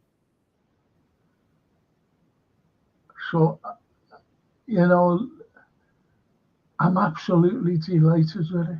Me too. Look at that. I'm Look. Jason, because Jason found these images, didn't he, for us? Yes. I'm going to say to the people, right, now, right behind that, you see the ship and mitre? Yes. Now, you see the building there, you know, brown brick. That's a Georgian building, right? Yeah. Now, the building next to it, where you've got like that green door, yeah? Yeah. Tell you something about that building. Now, that building has got such historical significance. And do you know what it is? No. When you're looking at it from the side, and when you go around to the street, because it's on the corner of a street, right? Yeah. Truman Street. And you look up, you can see that it's a mansion, a massive mansion. And what has happened was, when the Declaration in 1774, the American Declaration for Independence, was signed, the top signatory was a lad by the name of Robert Morris. And Robert Morris was born on that site, on that mansion site, right? Yeah. And anyway, because he left when he was a young man, he said, I'm going over to the New World to make a fortune or make my fortune or whatever. So anyway, he left his house and he went over to America. So this seaman, as ordinary, well, he was a captain. And when he gets back to Liverpool, because things were going on and, the Armada started to go down in 1775 and 6 to fight the Americans and the French on American soil, so it became known as the American War of Independence in 1776. So what had happened was, this captain went like, hey, that fella, this Liverpool captain, and he said, that fella who was living in Dale Street, Robert Morris? Yeah, he's one of the signatories on that declaration that they had, these Americans, and he's a traitor. So what they did, they pulled his house down immediately, flattened, and they built that mansion on top of it. Wow. How significant is that? And people don't know that. Absolutely. Is it marked with any plaque? There is a plaque, but it hardly mentions anything, which is stupid, to be honest. It doesn't mention about Robert Morris. I don't know whether it does or not, but anyway. But it should, and they should have something on it. It's like, I try to tell these people, do you know Williamson Square? Yeah. Right? Now, Williamson Square had the fountain. Remember the fountain? And little kids used to run through it because it was an arch. Yeah. It still got soaked, like lovely little kids running through it. Now, the water, that water wasn't just ordinary water. That water gave Liverpool its name because that came from the original pool, because there's water still under Castle Street. Not Castle Street, I'm sorry, Whitechapel. Yeah. Leading to the Mersey Tunnel. That's why the Mersey Tunnel has 24 hours pumps going. 24 hours in case of floods. Not only that, but the Liver building, Cunard building, and the Port of Liverpool building, they have pumps going 24/7, 365 days a year, because they're on water, as you know. Yeah. And so does the wonderful Albert Dock. It's incredible, But the fountain, and I said, put a plaque up to tell them what it is. And do you know what they said? They said, well, as long as you know, you can tell. You know what? That is, it's just not good enough on any capacity these days. There's technologies move great. You get a little logo hieroglyphic that you scan in on your phone, and it gives you all the information about the thing, the person. You don't even have to bother having a plaque or a statue commissioned. You can do that. Technology is a wonderful thing if we use it in the right way. But the truth is, they can't be asked. Or there's people in departments, and you've met them and I've met them, who it's not their business, not their interest. No, it's not. And see, if they do a certain thing, that's it then. They cut it. That's it. It's done now. And they get it wrong. Yeah. And I've been in loads of things. No disrespect to our Simon there, being a Man United fan. It's got nothing at all to do with football, though. And Max, I always forget this fella's name. The Jewish man, forget his name. And he brought me down. I don't know whether it was our birthday or the capital culture year. And anyway, he said, Frank, I'd like you to come down. I want you to see something. And I said, yeah, all right. Anyway, goes down. So I'm in his office. And he goes, have a look at this. And there was some Scottish fella behind me. And I knew this fella. And I always wondered, what the fuck is he doing? Sorry to swear. Ex-altar boy. Sorry to swear. But anyway, the Scottish, and I always said to myself, what's he doing? Growing our capital culture, you know, a big noise in the capital culture. Anyway, you got the screen, man. Yeah, I'll have a look at this, Frank. And I was good. He said, we're twinning ourselves with New York. I said, brilliant. I said, because it's known that people quote me by saying, you know, where they get the quote from, they have to put my name. Liverpool was the Ellis Islands of Europe, which it was. Yeah. Because they all came into Liverpool to get over to the New World. Some stayed. Like half of my family stayed, and the other half went over because there was waiting lists. Yeah. So anyway, you know, so I was going, oh yeah, great, this one. Then all of a sudden, now this is to show the Americans, it's not to show me or you or any of our chat. You know, it was to show the Americans. And what it showed was that it just came up all of a sudden. And all of a sudden, you see the Lion, the oldest steam engine in the world today. You know the Lion? Yeah. And it said, this is the oldest steamship in the country. And it was on the Manchester to Liverpool Railway.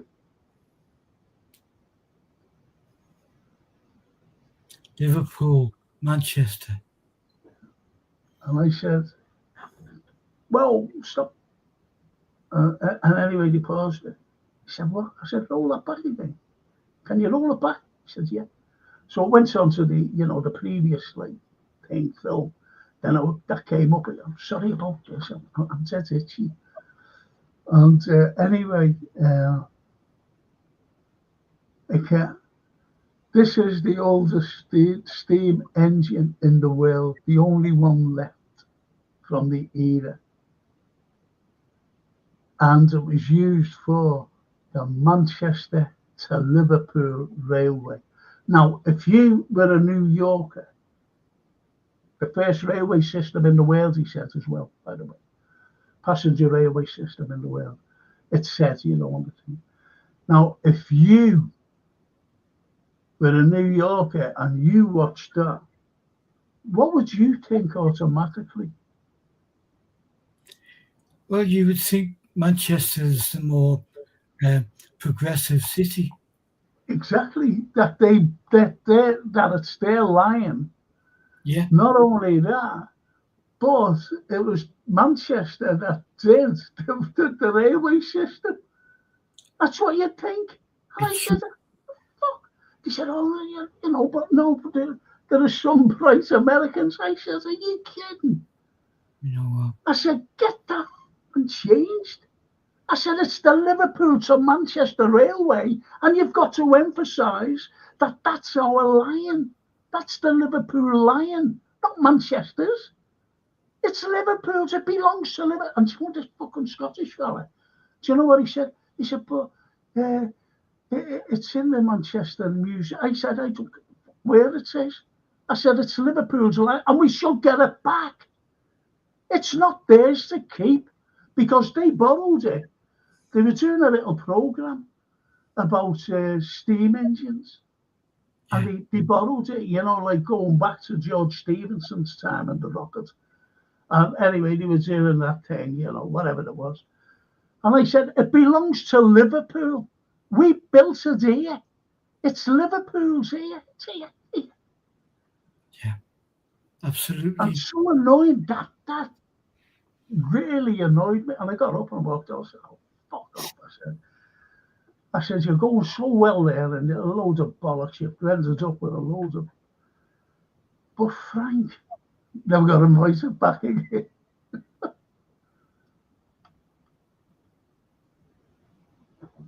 But anyway, we got it back anyway. Good. And I'd like to fucking know that they got Carlyle was right after all. I know.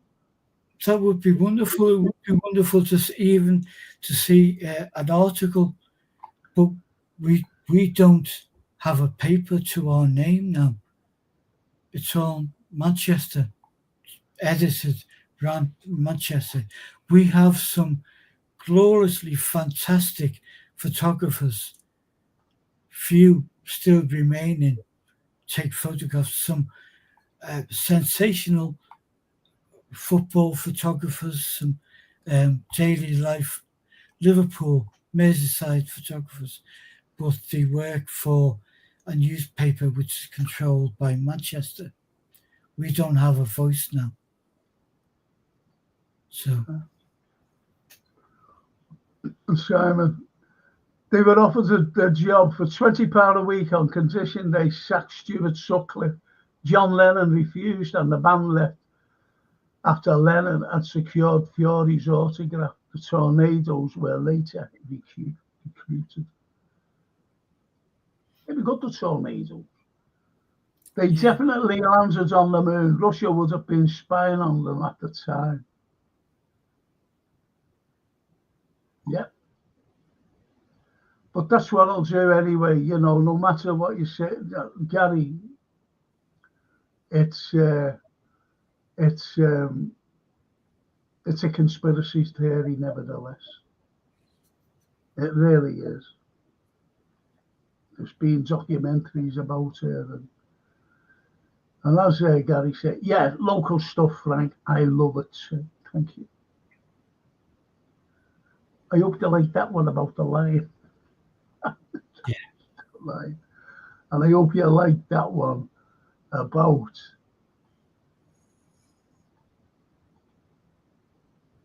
that being put back.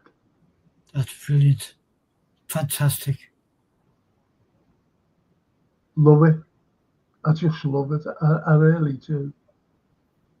Absolutely made up with it.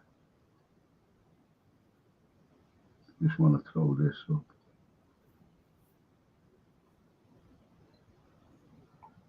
Just let me take this down. I'll go back to your Toscana. St. George's Hall, Heritage Open Days.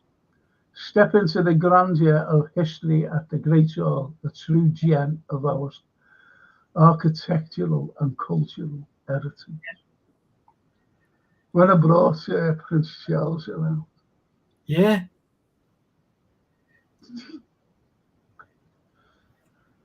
He didn't have to know a lot, you know, about Liverpool, though. Yeah, yeah. He knew a hell of a lot. I think these are all the I don't know what he's put up here. Well, do you know, 18 years ago now, Yeah. you were opening for us at St. George's Hall.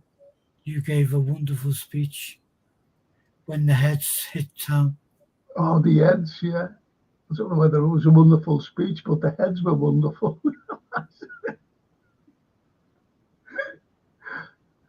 Yeah, it was brilliant that day, wasn't it?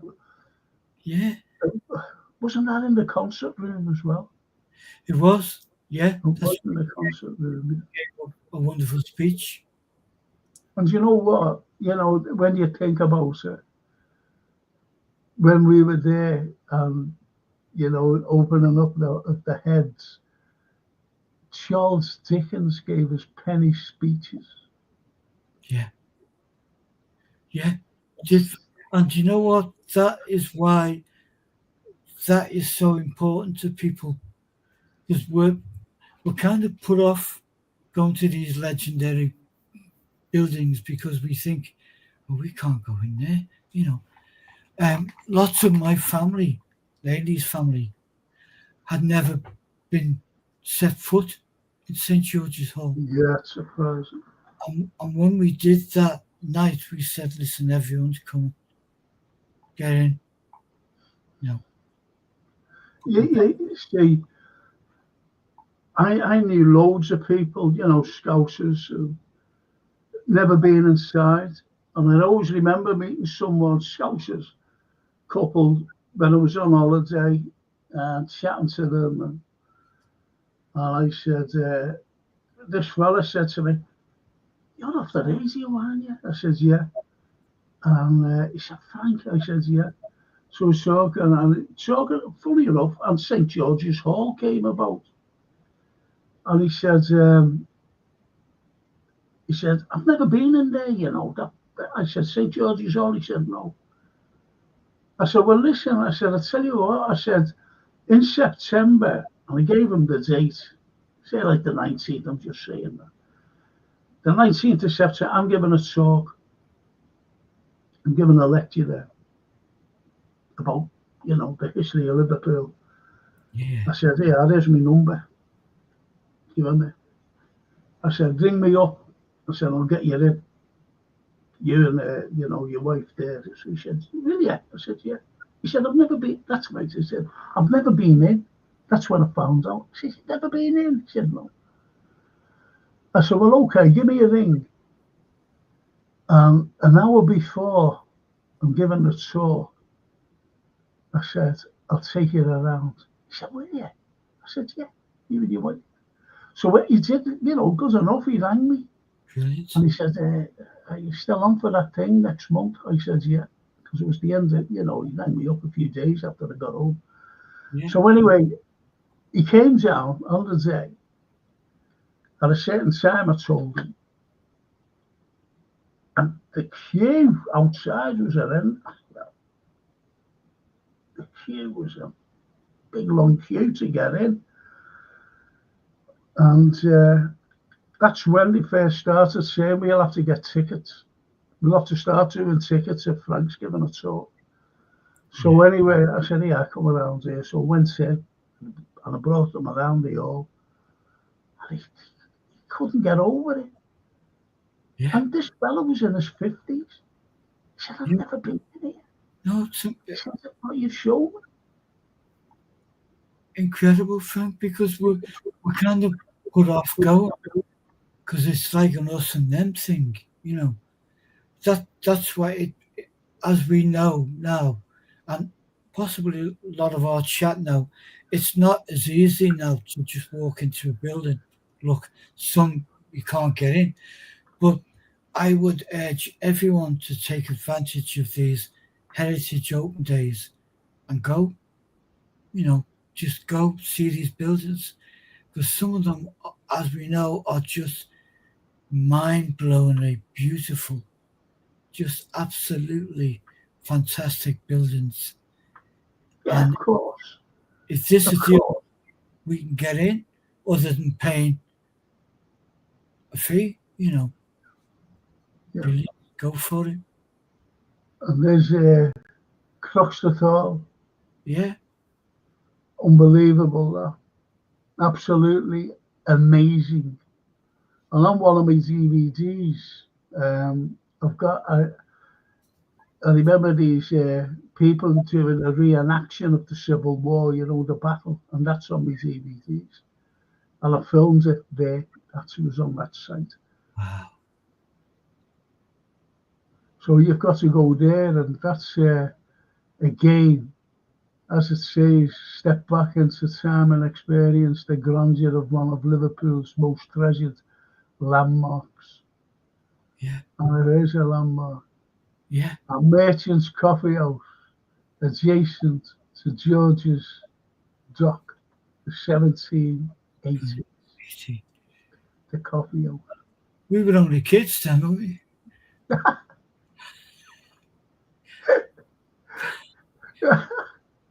Yeah, there we are, sitting on the thing there. Isn't that great? Isn't Wow. that beautiful? Ah, absolutely beautiful. And you know, you've still got, see that, see, see where it says there, Yeah. the gates. See the gates. Can you see them on the extreme left? Yes. Well, if you notice, it's George's Dock gates. They've gone now, and that's where the Liver building is, adjacent to the Cunard building. And when you look at a plaque, well, not a plaque, it's a sign, St. George's Dock Gates, and that they were the dock gates. Wow. I think that's brilliant, though.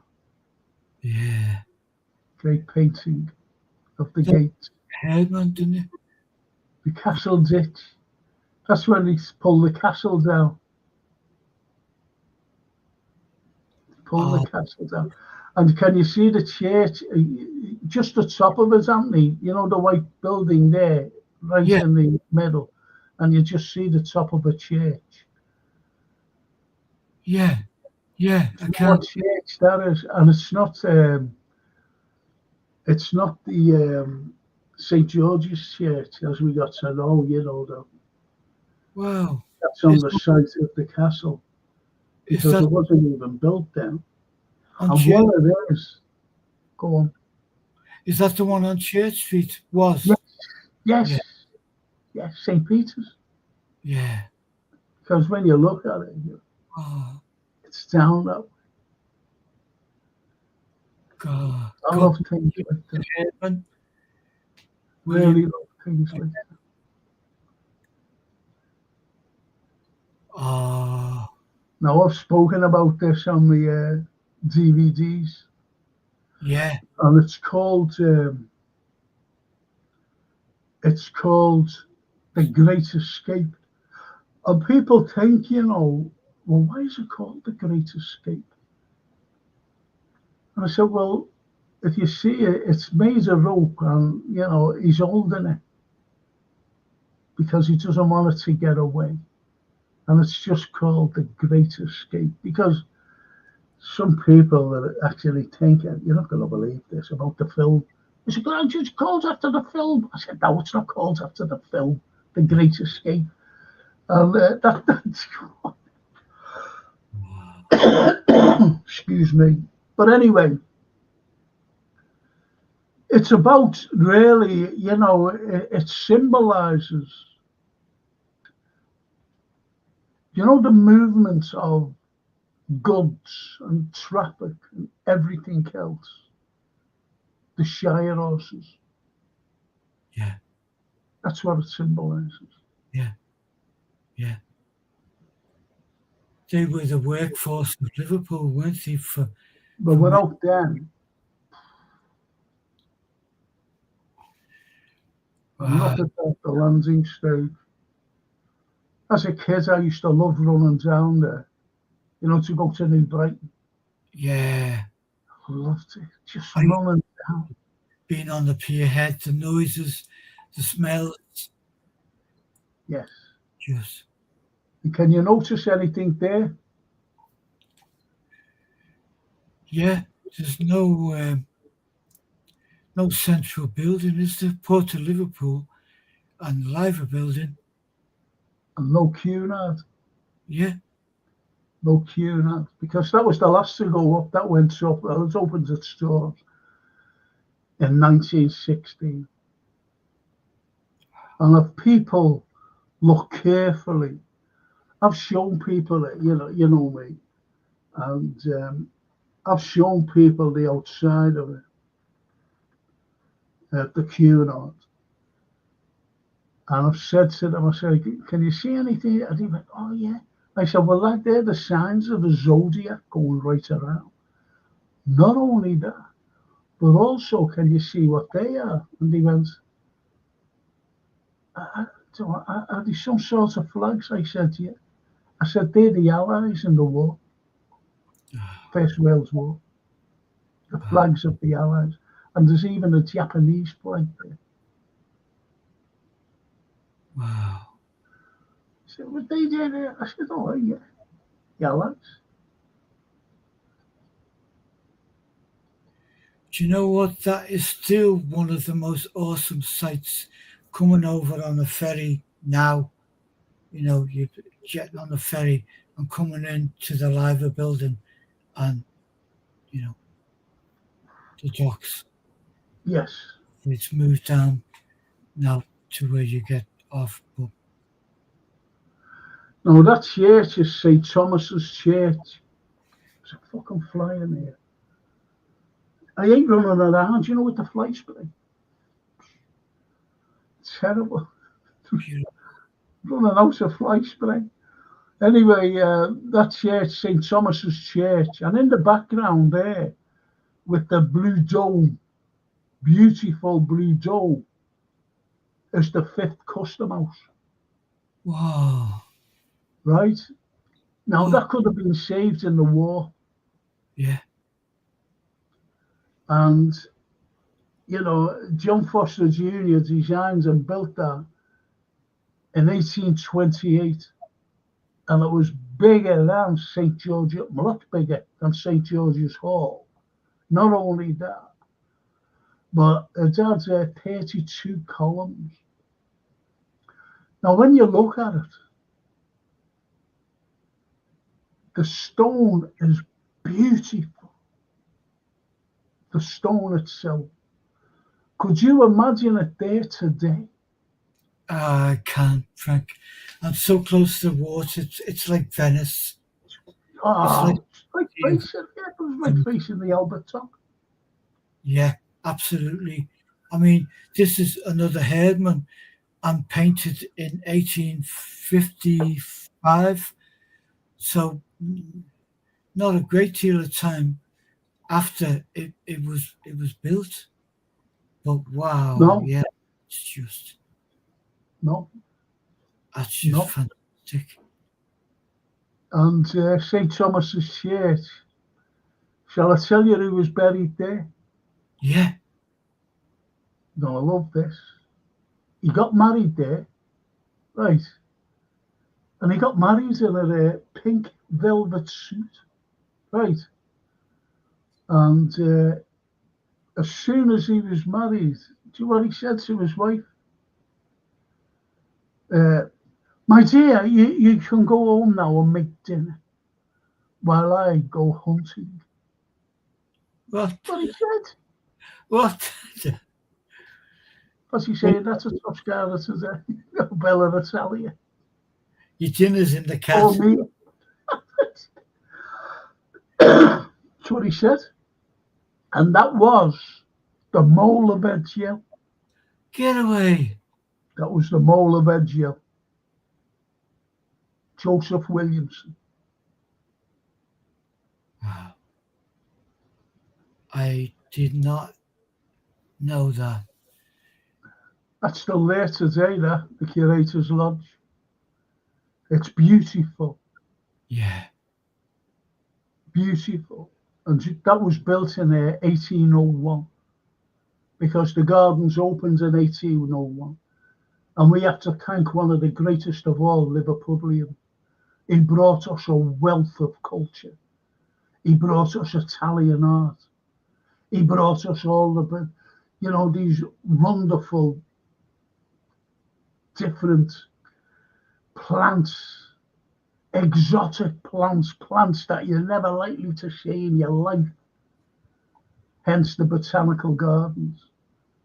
And that was Roscoe, William Roscoe. And it opens up in 1801. Yeah. And that was the Curator's Lodge there. Still there today. Albeit the walls by the side of it are gone. But the building's still there. Yeah. Yeah, he was possibly the most cultural, forward-thinking Oh, icon we've ever had in Liverpool, yeah, or none, yeah, right the way through. yeah. And I, even Walker, the brewer, Walker's Gallery, and he yeah, had all, and he said, "Listen, I want a library." He said, "I want a proper library built. Uh, I want a proper art gallery built." yeah, So he built the Walker Gallery. yeah, yeah. He had that built. He gave paintings, and we already had the library. With the library, he went, "Whoa," and he gave a loads of books to the library, Yeah. especially to the Roscoe. When you go into the library of William Brown Street, Yeah. you've got the Roscoe reading rooms, which are absolutely stupendous. And he gave a load of books there, presented them. Great fella, Walker. Yeah. Great fella. Great. Well, we'd be talking about philanthropists. Yes. Well, There you go. Yeah. Faulkner Street shops. Yeah. And the cobbles are still there. And now it's known as the Georgian Quarter. It is. And it's And beautiful. it's beautiful. It's beautiful. And we're going there for the cup of tea as soon as we can. Yes. But that previous slide, Jacobs, that was such an industry in Liverpool. I was actually born a couple of streets away from the factory, and the workforce over generations was just mad. Still is now, I think. Yeah, in Walton. Yep. Yeah. And moved up to Longmore Lane, Long Lane or Longmore Lane. Always get mixed up with those two things. Exactly. Yeah. Jacobs. And just love it. Look at that. The Pyrez in the 1880s. Just fantastic. Now, when you look at St. George's, St. Nick's Church. Yeah. Right. Now, when you look at that was the highest building, you go, wow, the size of that. It's dwarfed today. It's dwarfed. Cheers. It's dwarfed.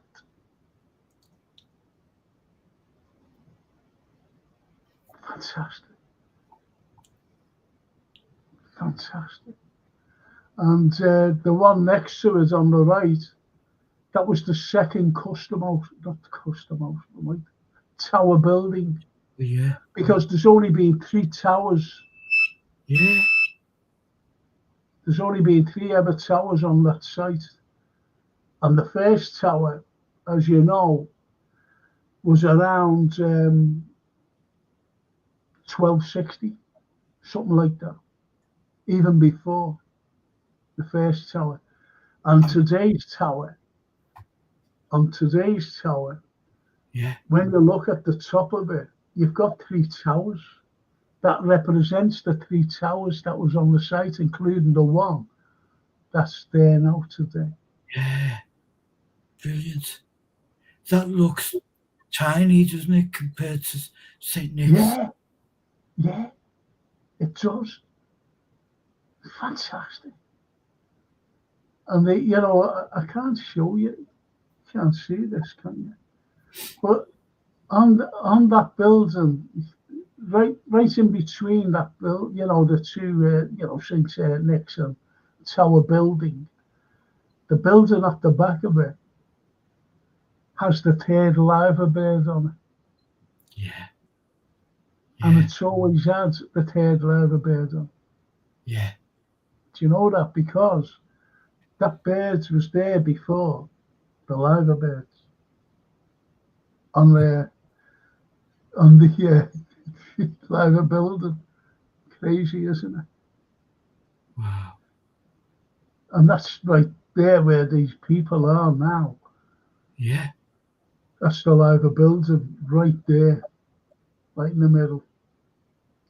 Yeah, that posted a letter on a Liverpool tram.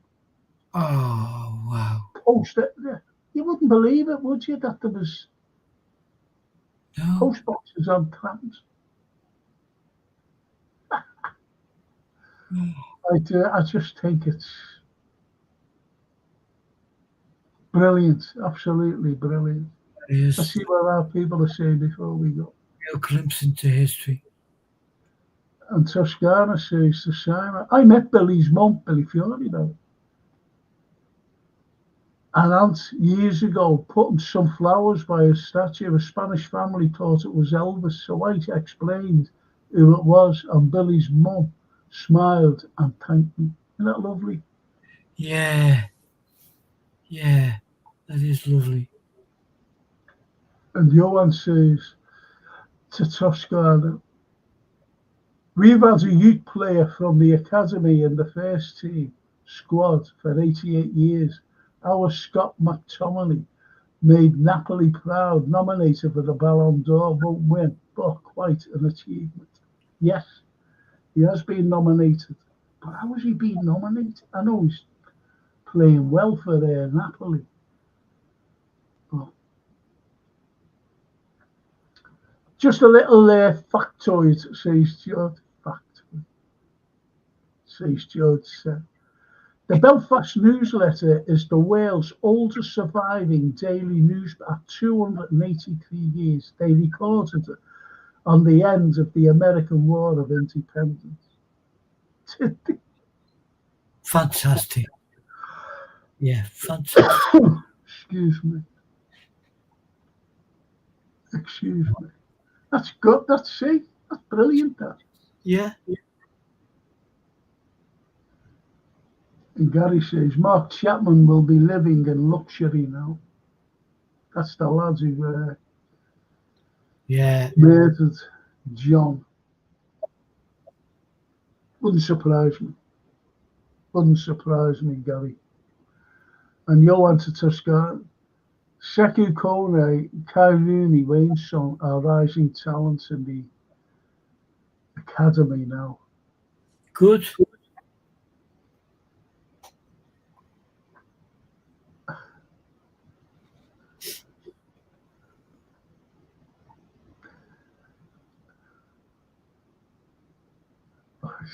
I've come back to bloody football here. Toscana to Johan. Doing really well at Napoli. Scott's doing really well at Napoli.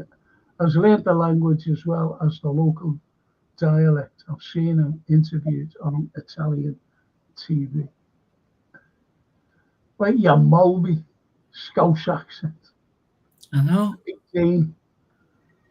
I just had a crisp butty and it was lovely, says Bella Natalia. Wonderful. Get in, Bella.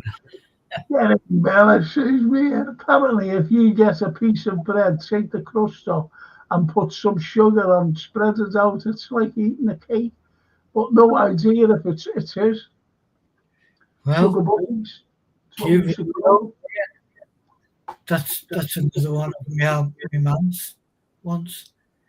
Sugar butties, apple butties, banana butties. Yeah. Throw anything on. Do you know what I've become addicted to besides crisp butties? I get them out of Sainsbury's. You get about 4. They're in little tubs. Yeah. And the mandarins. Love them. Mandarins. Little tub of them.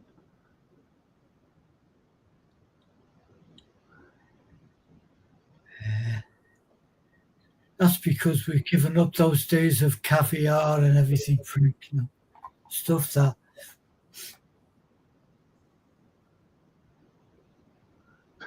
He says, that's interesting. I don't recommend it. That's the sugar butties. No, guys, don't tell your dentist.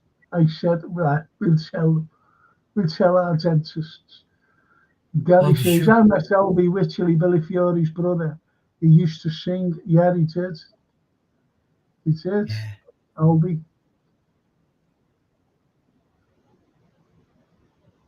And Gary says, Billy Fiat, Suzanne in the Mirror, my favourite song of his. Halfway to Paradise was my favourite of his. And Bella. I have been reading a book in hospital by Deborah D'Annunzio. Her book, Liverpool's Italian Families, tells about the lives of Italian immigrants in Liverpool and their own family. They're my cousins. Deborah's my cousin. Literally. And I don't want to say too much about that. I'm telling you. I really don't. Do I, Anthony? Yeah. Don't want to say too much. We do, but maybe for another time. Yeah. Gary says, Alan Williams was always drunk when I saw him in San at the Jacaranda. Yeah, a lot. Yes. Yeah. You forgot my fucking name.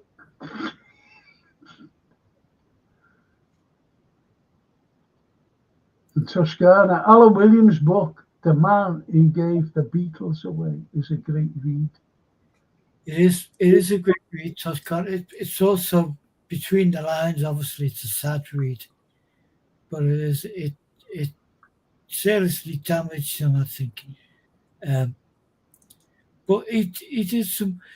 There's a big thing now in Liverpool, and every year there's a Beatles week, and everything lights up with Beatles. But years ago, in the late 70s, it was Alan Williams and Bob Wooler that did these nights because no one else gave us stuff. So they started them. Used to be a nightclub called Pickwick's, and they started them. Alan Williams and Bob Wooler, and then over the years,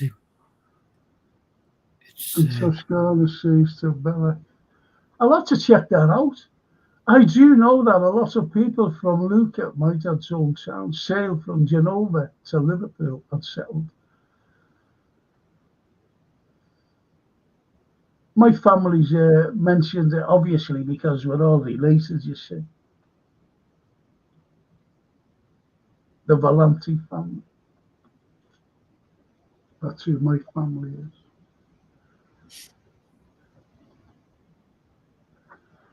And Jason, here's an idea to consider. An AI-powered Simon says, game track emotions from the camera. We've already got a repository of Frank saying, Simon says, followed by all kinds of sentences. Yeah. Only problem is none of us, Johan, are great fans of AI. Certainly not our Jason. No, he hates it, Tony. Gets in the way of history, truth, or fiction. No, it's just that all the time. And Bella says, my family mostly are from Portopalo, Di Capo, Passero, old fishing village. Oh. I went to a church in a place called Atina, where some of my family, my great-great-grandparents were married there. And Santa Maria Assunta. Went in there, very old church. And that's where I wanted to bring my granddaughter. Oh. I wanted to bring her to Atina. It's not Latina on the coast, you know, further over from Rome. It's just called Atina. It's 9 kilometers or 11 kilometers from Casino. No, it's not. Casino, yeah, Atina is, is a 9 or 11 kilometers, because I went to see Casino, you see, as well. And then crossed over, got the coach up. No, it wasn't. I was driven up. And went to Atina. I've been to Atina a couple of times, but the first time. And if anyone's going to Italy, and you're going to Rome, take a detour, and you're staying in Rome for a few days, please, please, please go to Casino and see Monte Cassino, where the Benedictine monastery is. Incredible sight. Blew my mind. It blew my mind when I went there. The monastery itself. And those mad Yanks blew us up. That's for another story there. Frank, as Gary says, I've said it before, they hate us and do anything to belittle Liverpool. I have watched it happen over the years. Yes. So have I, Gary. So have I. Honestly. Sorry. Yeah. It's so infuriating. I think he's talking about Manchester. Yeah, not like Manchester itself, but you know, like the film thing that they did.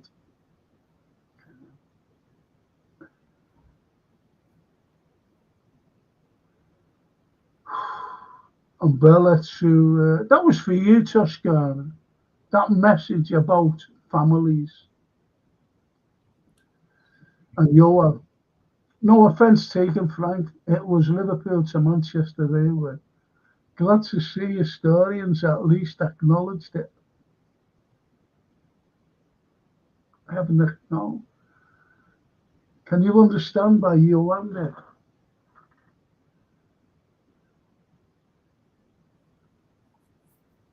Johan, you got it wrong. I never said. I said at the beginning what this film said. That was given to New York, that it was the Manchester to Liverpool Railway.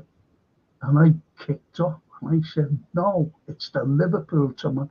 I've done so much on the, throughout the years, I've done so much on the first passenger railway system in the world. Starting here in Liverpool, I wouldn't make that blunder, honestly, Johan.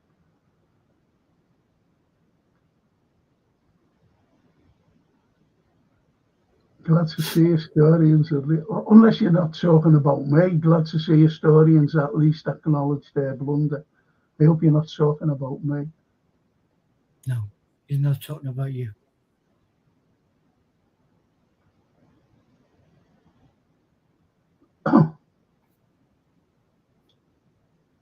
Gary says, Manchester stole everything from Liverpool, yet they call us thieves.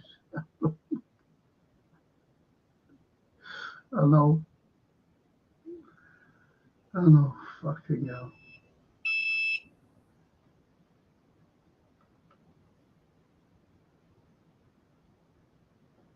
It's the way it is, Gary, unfortunately. But it's not like Manchester, it's down in London. And they come out, you know, you've got Parliament, and they allow these things and say, I make Manchester this, you know. Because after the IRA blew the Arndale Centre, they poured money left, right, and centre into Manchester, left Liverpool in a managed decline. They've always left Liverpool in a managed decline. Always. I always remember I was walking in town, I was with my uncle, and because he found out that I was the historical consultant for Liverpool One as well, and he was made up, you know. So anyway, he's walking around, and he said, "Do you know what, Francis?" And he looked, and he said, "This should have been done 70 years ago, after the war, but they neglected us. They neglected us, the government." So you go back to the late 40s, 50s, done nothing until the Duke of Westminster came along. and went to Liverpool and put £1 billion down, didn't he, Anthony? Yeah. Gary says it wasn't a blunder, it was deliberate. They don't want Liverpool to be the first in anything. So I thought he was saying about me.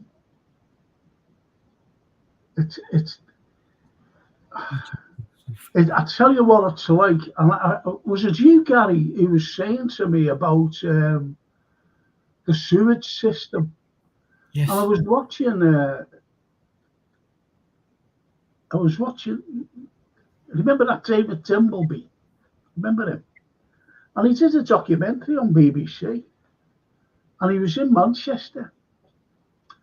And he was talking about the sewage system.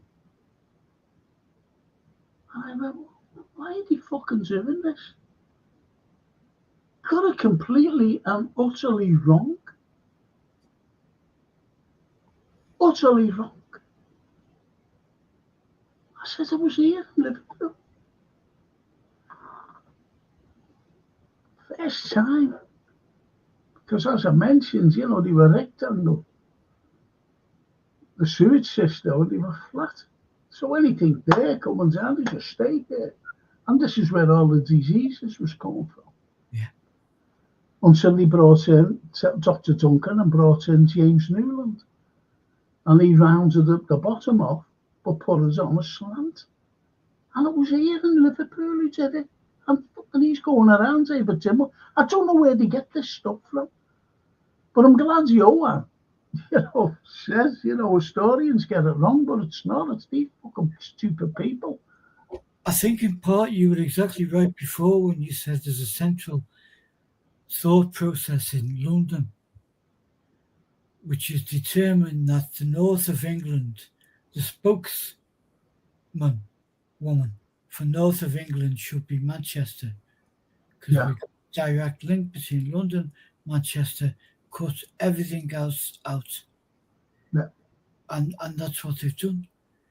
Yeah. Well, it was like that train, wasn't it? And it was going to go it's being abolished now, and it's going to go all around the country. But they believe in Liverpool. Yeah.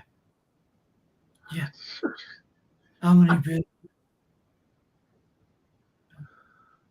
See, as I said, we didn't get our city status until 1880, which was an absolute disgrace. Absolute disgrace. The way it was. The way Liverpool was situated. Yeah. Geographically, it was the best in the world. This is where all the sail came in. Absolutely. We helped Manchester out by, with the cotton and building the Manchester to Liverpool canal. We helped them out. Did? Yeah. We didn't have to do it. We said, oh, fuck off. We're going to pay for everything. Bring your horse and carts down. We could have easily have said it. But we didn't. We helped. It's what you call trade and financial gain. And we helped their mills out with all the cotton that was coming in.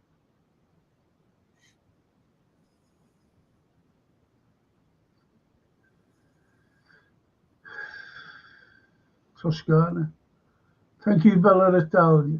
La Sicilia is on my bucket list. My cousin's wife is from Palermo. Francine was saying, it was last night or today, because she came down for half an hour. She's doing a fucking gig. And I said, what are you going up there for? She's gone all the way to Middlesbrough tonight to do a gig. I know. Nuisance. Anyway, and we're going, she said, Dad, we can go into Palermo and, there's a hotel there, I forget the name of it. So we might be going there to that hotel for our birthdays. Brilliant. Next May. But I still want to do what we want to do. Yeah. But it'll be better for us, you and I, Yeah. to go to say Rome and Florence. We've got to go there. We have to. Yeah. We can either stay in Rome for about 3 or 4, I'd say 4 days during a week, during a week. But it'll be better in September. Do you know when all the mad kids are in school? Yeah. And it'll be cooler as well. Yeah. But you fancy it next September? I do. I have a real need to go to Florence, You've got to. see Rome. And do you know where they'll bring you in? And you'll be like me, because people thought I was there. It's a mad fella over there, look at him. And that was all the, the likes of Da Vinci's too. We'll be hugging walls and everything. Exactly. Well, that's what I was doing at the Coliseum. I go. The one I was there at the time, people think you're soft. I said, why? She said, you're like down the doors. Oh, Just stop it. I went, I won't.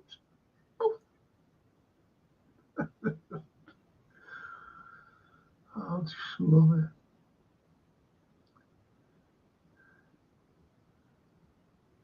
Is it true there's a secret domed building room in the grounds of Croxton Hall, once used as an ice store? No, it's in the Liverpool Town Hall. Simon. I wanted to film it when I was filming the Town Hall. And I don't know what happened, but it was too late. And I wanted to film the actual ice room. Never got it. But then again, it could be up there, a little ice room. It's like if you ever go to, say, Wordsworth's cottage, Dove Cottage, where he did his best work, by the way. Not Rydal Mount, but in Dove Cottage. His cellar, not cellar, but his pantry, the kitchen, is below ground. And it's like a fridge, even in the summer. We went down there, look at that cold, because you're below ground. You're below ground. And Bella says, it's just so beautiful, you must go. That's Sicily. Must be. The wall garden is home to the Liverpool Botanics. This is one of Britain's oldest plant collections. It was started by William in 1801. It was. Never mind what you read, Simon. It was 1801, mate. You can see many tropical plants there. That's what it was all about. And Johan to Gary, apologies, I was just being kind because the ladies in the room, by blunder, I meant fucking. We all at least the ones with a heart. I know the grave injustice was done to Liverpool. What a fella he is. Hey.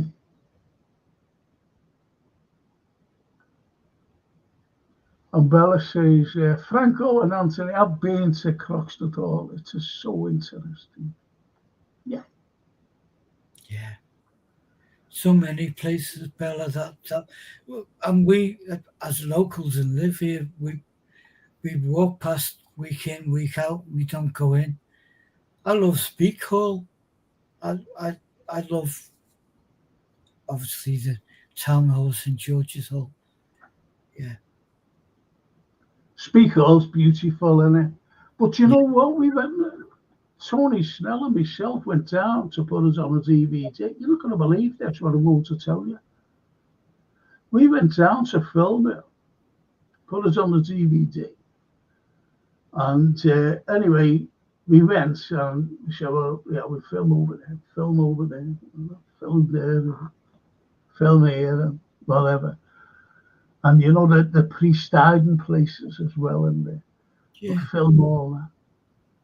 So he said, right, okay. We was having a cup of tea and this fella came over and went like, oh yeah, He said, when are you going in? I said, we're going in just after this cup of tea. He said, okay. And he was waiting by the gate.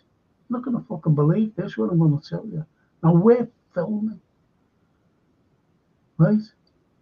And he went, whatever it was then, charging, say like £4. I'm just saying that. That will be £4 each plunge. I went, you what? He said, £4 each plunge. He said, you're like, £4. I said, we're going into film. And you're charging us. I said, well, you're ordinary customers, really, aren't you? So we told them to do one. Yes. So we never filmed. The Gary, that's okay, Johan. I was just pointing this out. I really don't think it's fair. The reputation Liverpool has in the rest of the country. Thank you for that, Gary, because you're so right. I've been there, Frank. I grew up in Botanic Road. Brilliant. Brilliant. And Gary says Botanic Gardens is separate. Of course it is. Yeah. There's loads of things neglected. Yeah. No money in it, Gary. See, Gary, again, you've got to look at London and the funding that they have to give to councils. We get the least. Is that right or wrong? That's wrong. right. That's right.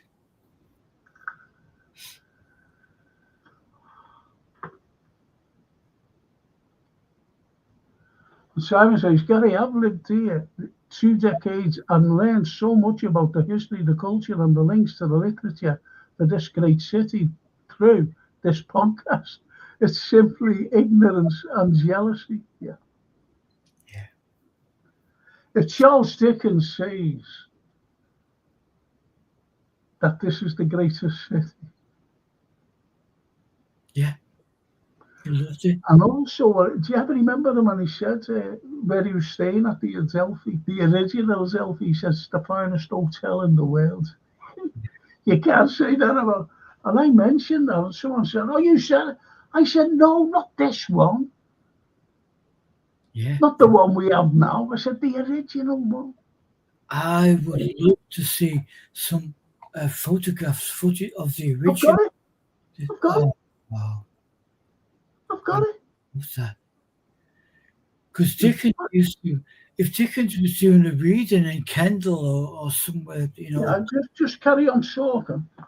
he would request that he be dropped off back in Liverpool, wherever he was in the north of England. He would wanted to stay in Liverpool in the original Adelphi. I've seen footage of film and photographs of the exterior, but I've never seen the inside. This will be a first for me.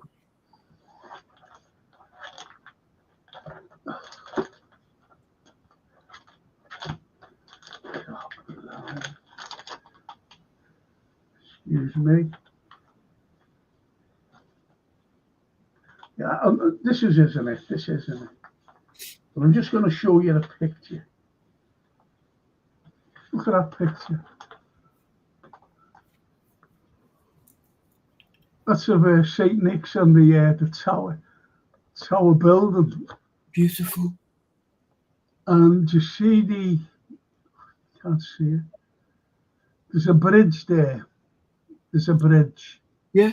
And you can see it by that white building, right? That's a Venetian bridge. He copied Venetian bridges. You know the bridge's size in Venice. That's the bridge of size in Venice. Jeez. St. Nick. Just bear with me. Let me put it closer. See the bridge now? Yeah. Yeah. That's the bridge's size. They copied it. Beautiful. That's how Liverpool was. Wow.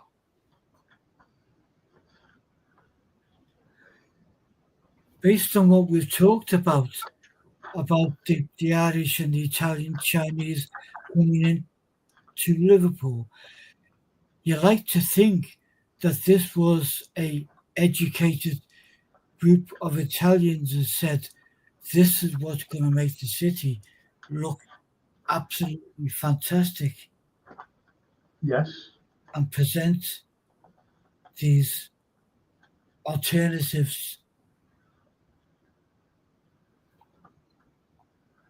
And you know the clock in Dale Street, you know, which was the council chambers, Yeah, right, the big clock, now a hotel. Yeah, now a hotel, yeah. That's Venetian. That's Venetian. That was copies of Venice as well.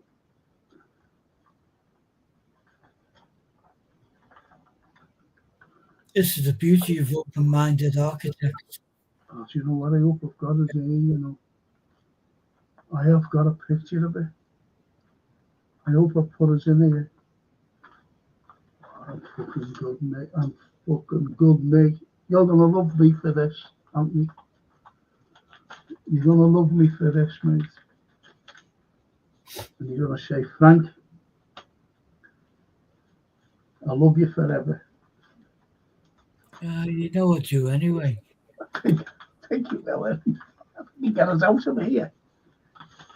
Just bear with me, please, Anthony.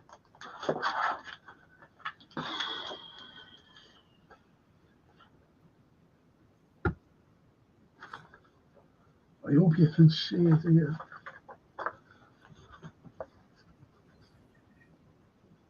See that? Yeah. That's the original Adelphi Hotel that Charles Dickens said it's the finest in the world. Wow. Now here, where am I? Do you see that? Do you see that thing there sticking out? Yeah. Let me try and do this. Where do you see? Oh God, toes it. Okay, now. Do you see that building? Yeah. Right, and that tower thing, on the to the left of it. Yeah. Do you know what that was? That was a theatre. Do you ever remember a television series on the? Wow. Thank you, Jason. Oh, wow. I broke my neck trying to get that thing out. It just wasn't up. Wow. What was the TV series then? Yeah, oh, it was the TV series called Who Do You Think You Are? Yeah. It's the fucking flying game. I'll have to kill it. 8 flies. Anyway, that picture I just shown, because I never had the pictures Jason had. That picture is shown about that theatre. There, Yeah. right. Do you ever remember the Scala Cinema? Facing the. Yeah, I never remember going in. No. Well, remember it, right? Well, it was on that site. Walking through it, past it. Yeah. Well, on that site, the Scala site. Yeah. The Scala was built on the site of it because it was like entertainment. That was a theatre. And John Bishop's granddad appeared there. And I was telling him all about his granddad. Unbelievable. You know, who do you think you are? Yeah. And I showed him that picture. He said, "Can I have it?" I said, "No." I said, "You can have a copy of one of the runners, got a copy for him." Yeah. He said, "Yeah." I said, "Thanks, Frank." I said, "That's not bad." I said, "All right. No problem, Joe." Well, he sent me a card, not a card, but he did send me a card. He called me, for Christmas. Yeah. I'll show you it. I'll show you it. I can get it. Like. I hope I can get it for you. Just bear with me.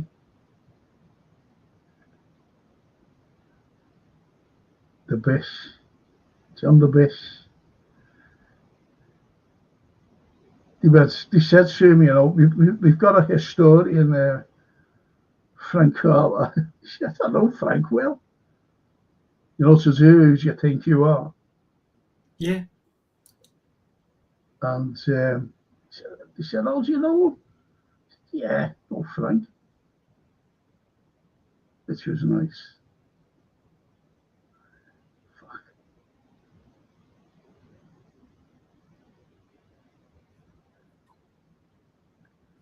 Oh, do you know what? I can't find it. Oh, I can't find it.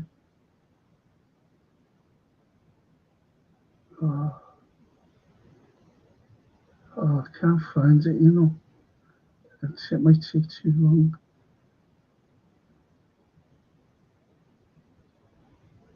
And I've got it here somewhere, but I'm awfully sorry, people.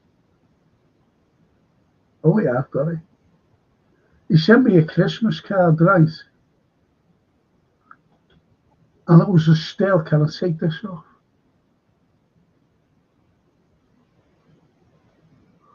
Can I remove that? Oh, yeah. Jason removed it.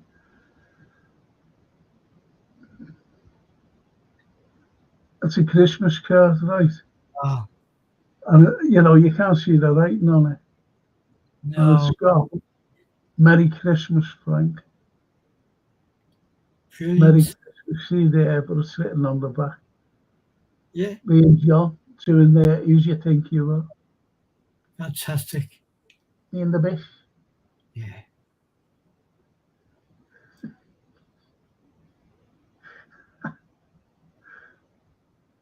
It's great, you know, when you can like relate to someone, and the way Jason just threw that up. Yeah.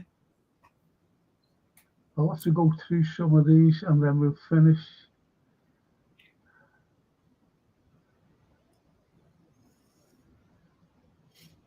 And that's Franco and Anthony, buona notte, and everybody, thank you once again for a wonderful night of learning. Says Bella. Excuse me. And Johan to Gary. True. I was blinded by tribalism as well. Only when I started spending time with this beautiful community where my eyes finally opened. The more you learn, the less prejudiced you become. It's like racism. It's like racism. You know, the more you learn, you know, about people, the more you learn about labels. And we don't want any like racism or any other ism, because unfortunately the world, I'm saying the world, not here, just here in this country, is full of isms, and we don't want that. No.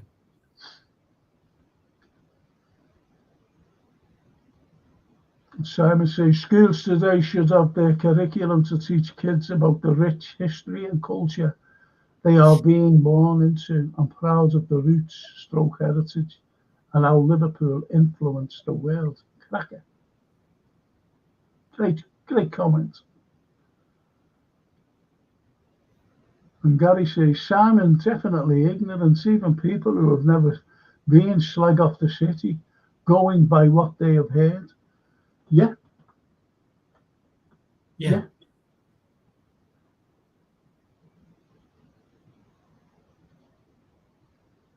And Jason says, I do hate AI. Sorry, Johan. Keep it old school.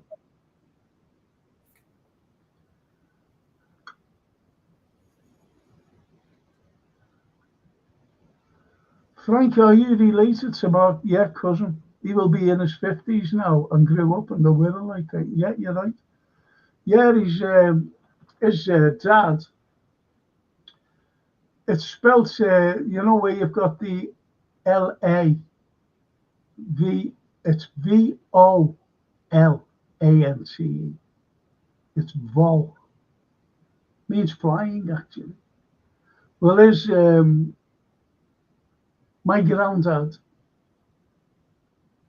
and Mark's, I don't know whether it is granddad, were brothers, along with John Valenti, who was the boxer. They were three brothers, and they had sisters as well. My Auntie Angie.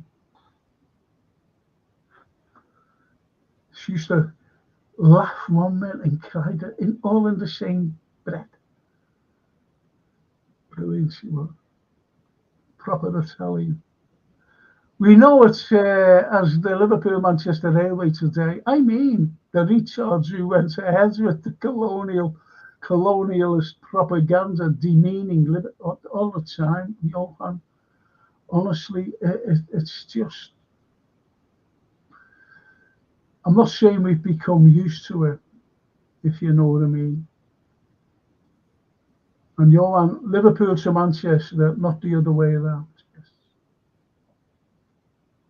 And Gary says, no, Frank, I don't think I've ever mentioned the sewer system.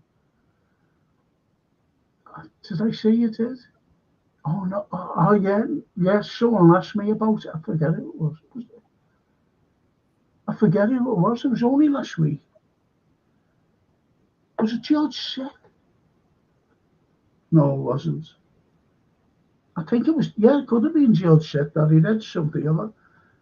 And we were the first to, you know, put it on a slant so that the deposits, for example, you know, that were there, not where am I, let's say that they were there, that they just washed away when the water came down to clean out the sewers. And Johan, it was Simon, I think, who mentioned the sewer system and the tropical medicine. Johan, thank you. It was in. Oh, that's it. Middlesbrough gig. Oh, Gareth Southgate doesn't show. To our Francine. I've been to Florence. It's beautiful, but I thought Pisa was a mess. Once you've seen the Leaning Tower, that's it, really. The town itself has nothing to offer, says Gary. You're right. I've been there myself. I'll tell you where's a beautiful city. Verona. People just think that Verona is just like Juliet's balcony. No, it's not. Beautiful city. You've got a big Colosseum there, where I've actually seen Macbeth in Italian and Aida, the opera. Beautiful.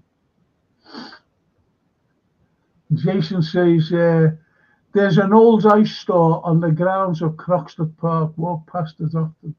There's a pickup for you. Yeah, there you go.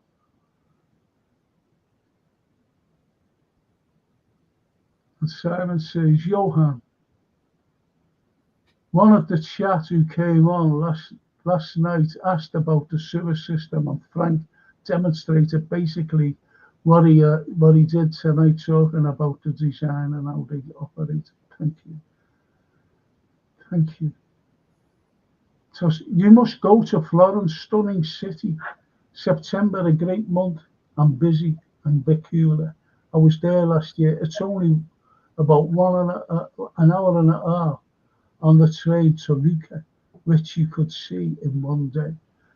Yeah, do you know what? I think I said to you, Toscana, about the Puccini was born there, and I've always wanted to go. And I had the chance to go once, a few years ago, and I never went. Lucca. Me too.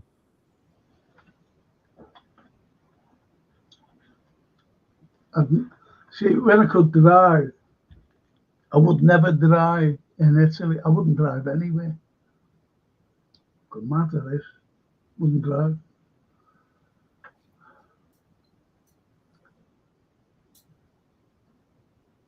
Yeah, I love Florence, beauty. The Duomo. I stayed in the Adelphi once. My girlfriend at the time was terrified of ghosts and she could sense someone else in that room. Says Gary. Definitely wasn't me, Gary. Wow. There are so many stories. So funny. It's, And Johan says, I was just going to ask whether it was haunted. Yeah, it's supposed to be, but I don't know. I couldn't sense anything, but she could. It's whether you can. I only said, didn't I, once? It's, I've got to get right down here, boys and girls.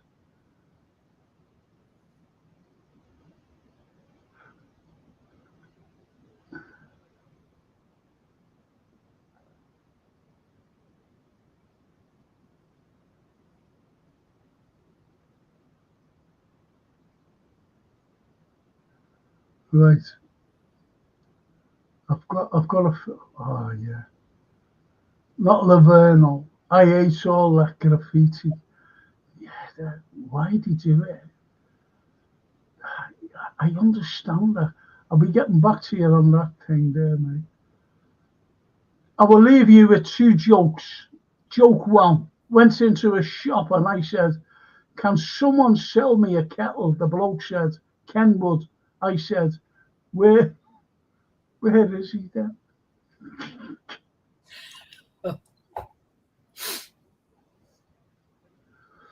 Joke two. Duck goes into the chemist shop. A tube of Lipsol, please. Certainly that.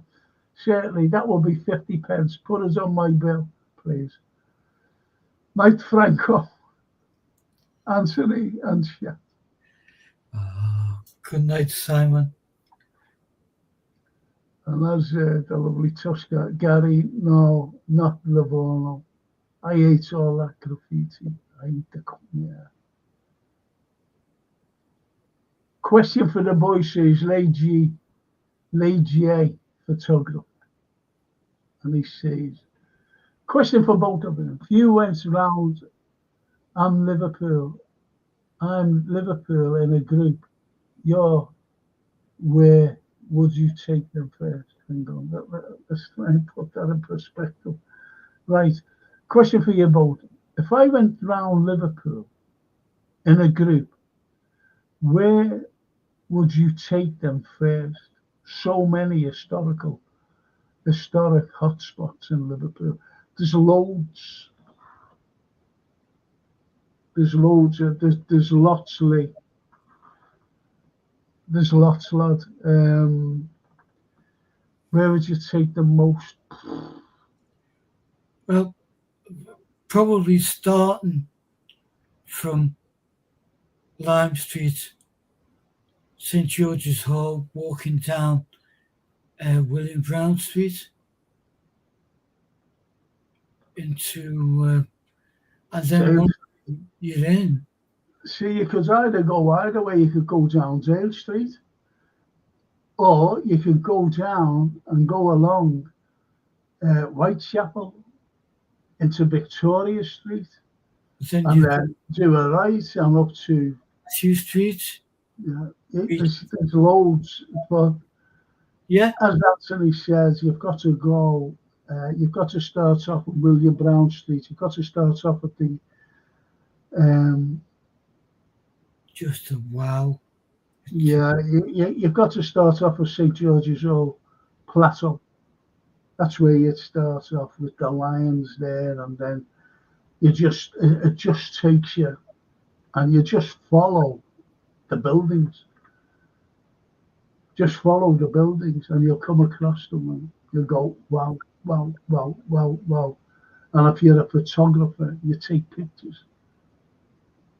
But the only thing that you're not going to have is someone to tell you about the buildings. Our Francine asked me, she said, Dad, would you do something? You know, she's got a friend. Adam, his name is. And she said, would you film with him?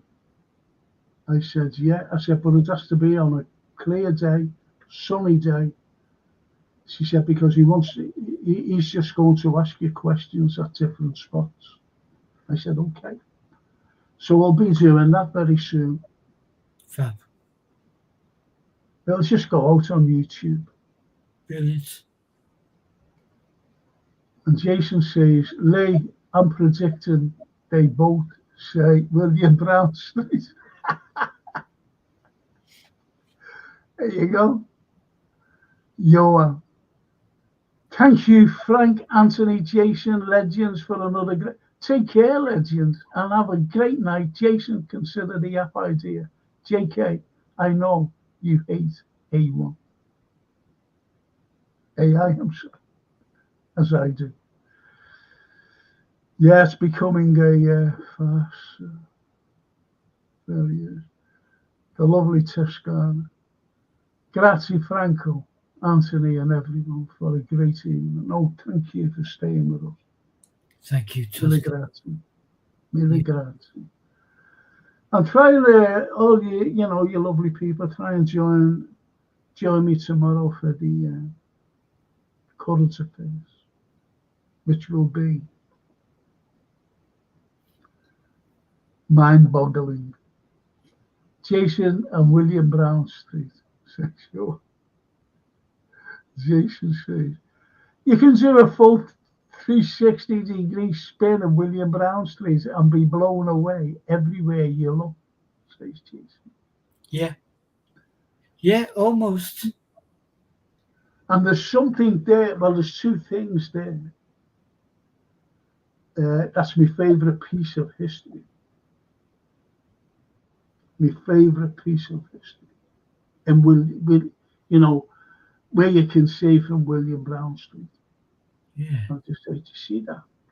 Yeah. So, wow. Do you see that? Yeah. Oh, wow. Honestly. And on that wonderful note, glad they did something with the Baltic Triangle. You're right, Gary. Because it was just It's like just, everything, just melting away. Am I right? yeah, it was just, wasn't it? Passing through.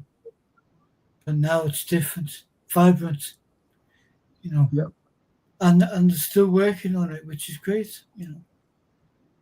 I'm just made up about the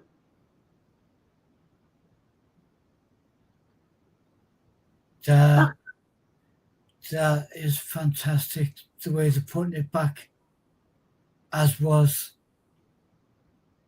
As it was in 1934 when people all Yeah. The opening Yeah. of the tunnel. Yeah. Queensway Tunnel. Yeah.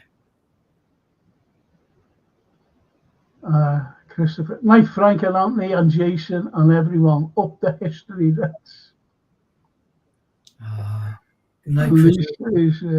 was interesting to see in Chester the number of pavements have code numbers by the River Dee, not to mention the amount of gas lamps still exist along the River Dee. Sorry, Frank, it's not Liverpool. Somewhere. Doesn't matter. When I was lecturing about the Roman Empire, I used to take my students over there. And we used to go, there was a mother care, the mother care store. And I used to see this girl, and she used to go, oh, not again. I went, yeah. Wow. You know, a shop assistant. She used to have to go down these stairs, open the door, and I went down with my students, and we used to have to crouch because underneath there was incredible. What the Roman artifacts, Wow. Incredible. And she used to have to wait for us. She used to go back up and wait for us, and I used to shout, "Can you let us out?" Okay.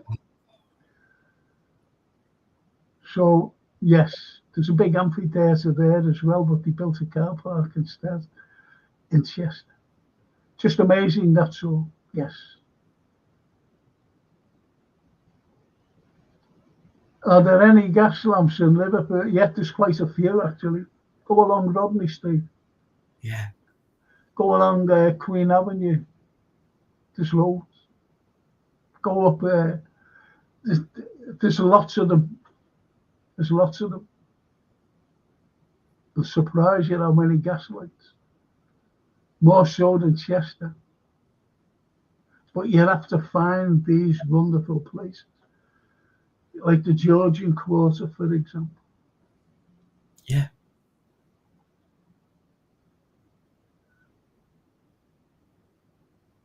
And Johan, up the History Reds and the Odd Devil at Christopher.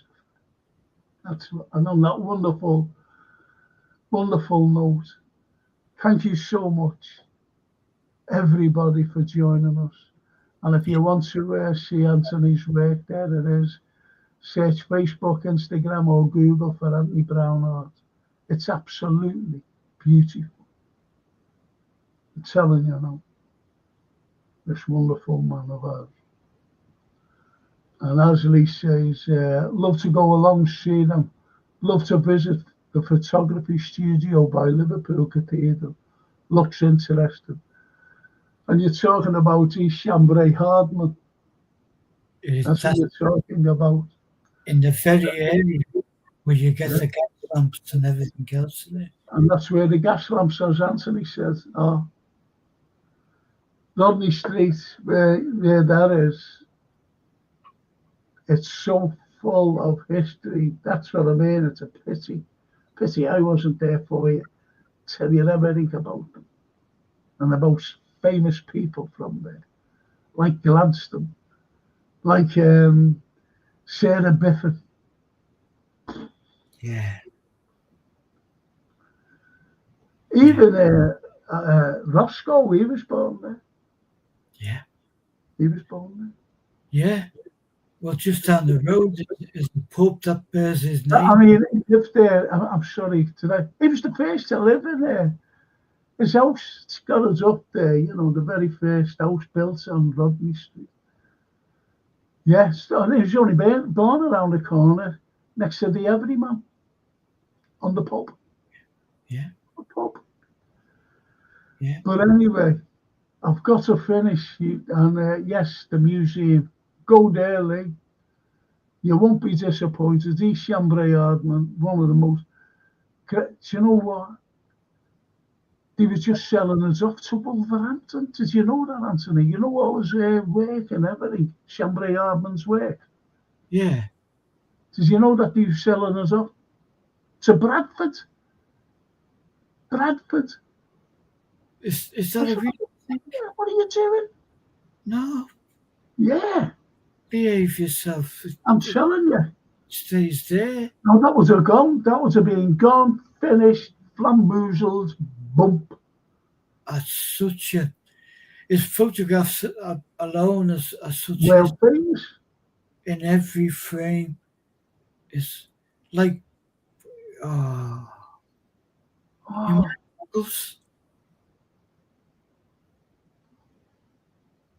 Pay a visit in a few weeks. Lee, try and keep in touch on here. The History Show. And it's every Monday. The History Show's every Monday. And Wednesday, you might as well say Wednesday as well. So keep in touch. And someone is bound to get hold of you to show you a few things. Yeah, be around when you're around. Honestly, I'm telling you now, don't be worrying about that. And Johan, oh, yeah. Frank Hope, Scottish Bear, had a surgery today, didn't he? Yeah, the bear, he went into hospital yesterday, didn't he? I think it was today. Oh. Yeah, I hope so. I hope so. I hope so. Well, we send him love and prayers. Yeah, we send them all our prayers and everything else to go with it. The bear. And Lee says, "Will do. Thanks, Frank. No problem. Keep in touch." And as Johan says, we'll pray all we can do. Good man, Johan. Yes. Yeah. Yeah. Let's see, in the next 24 hours, he might just send us a message. Let's hope. And on that note, thank you so much for keeping us company, Anthony and I. Thank you all, guys. And the comments do take us off in a direction we love. That's true, isn't it? You know, we've discussed that. And, well, hey, come on. From Chris Butties.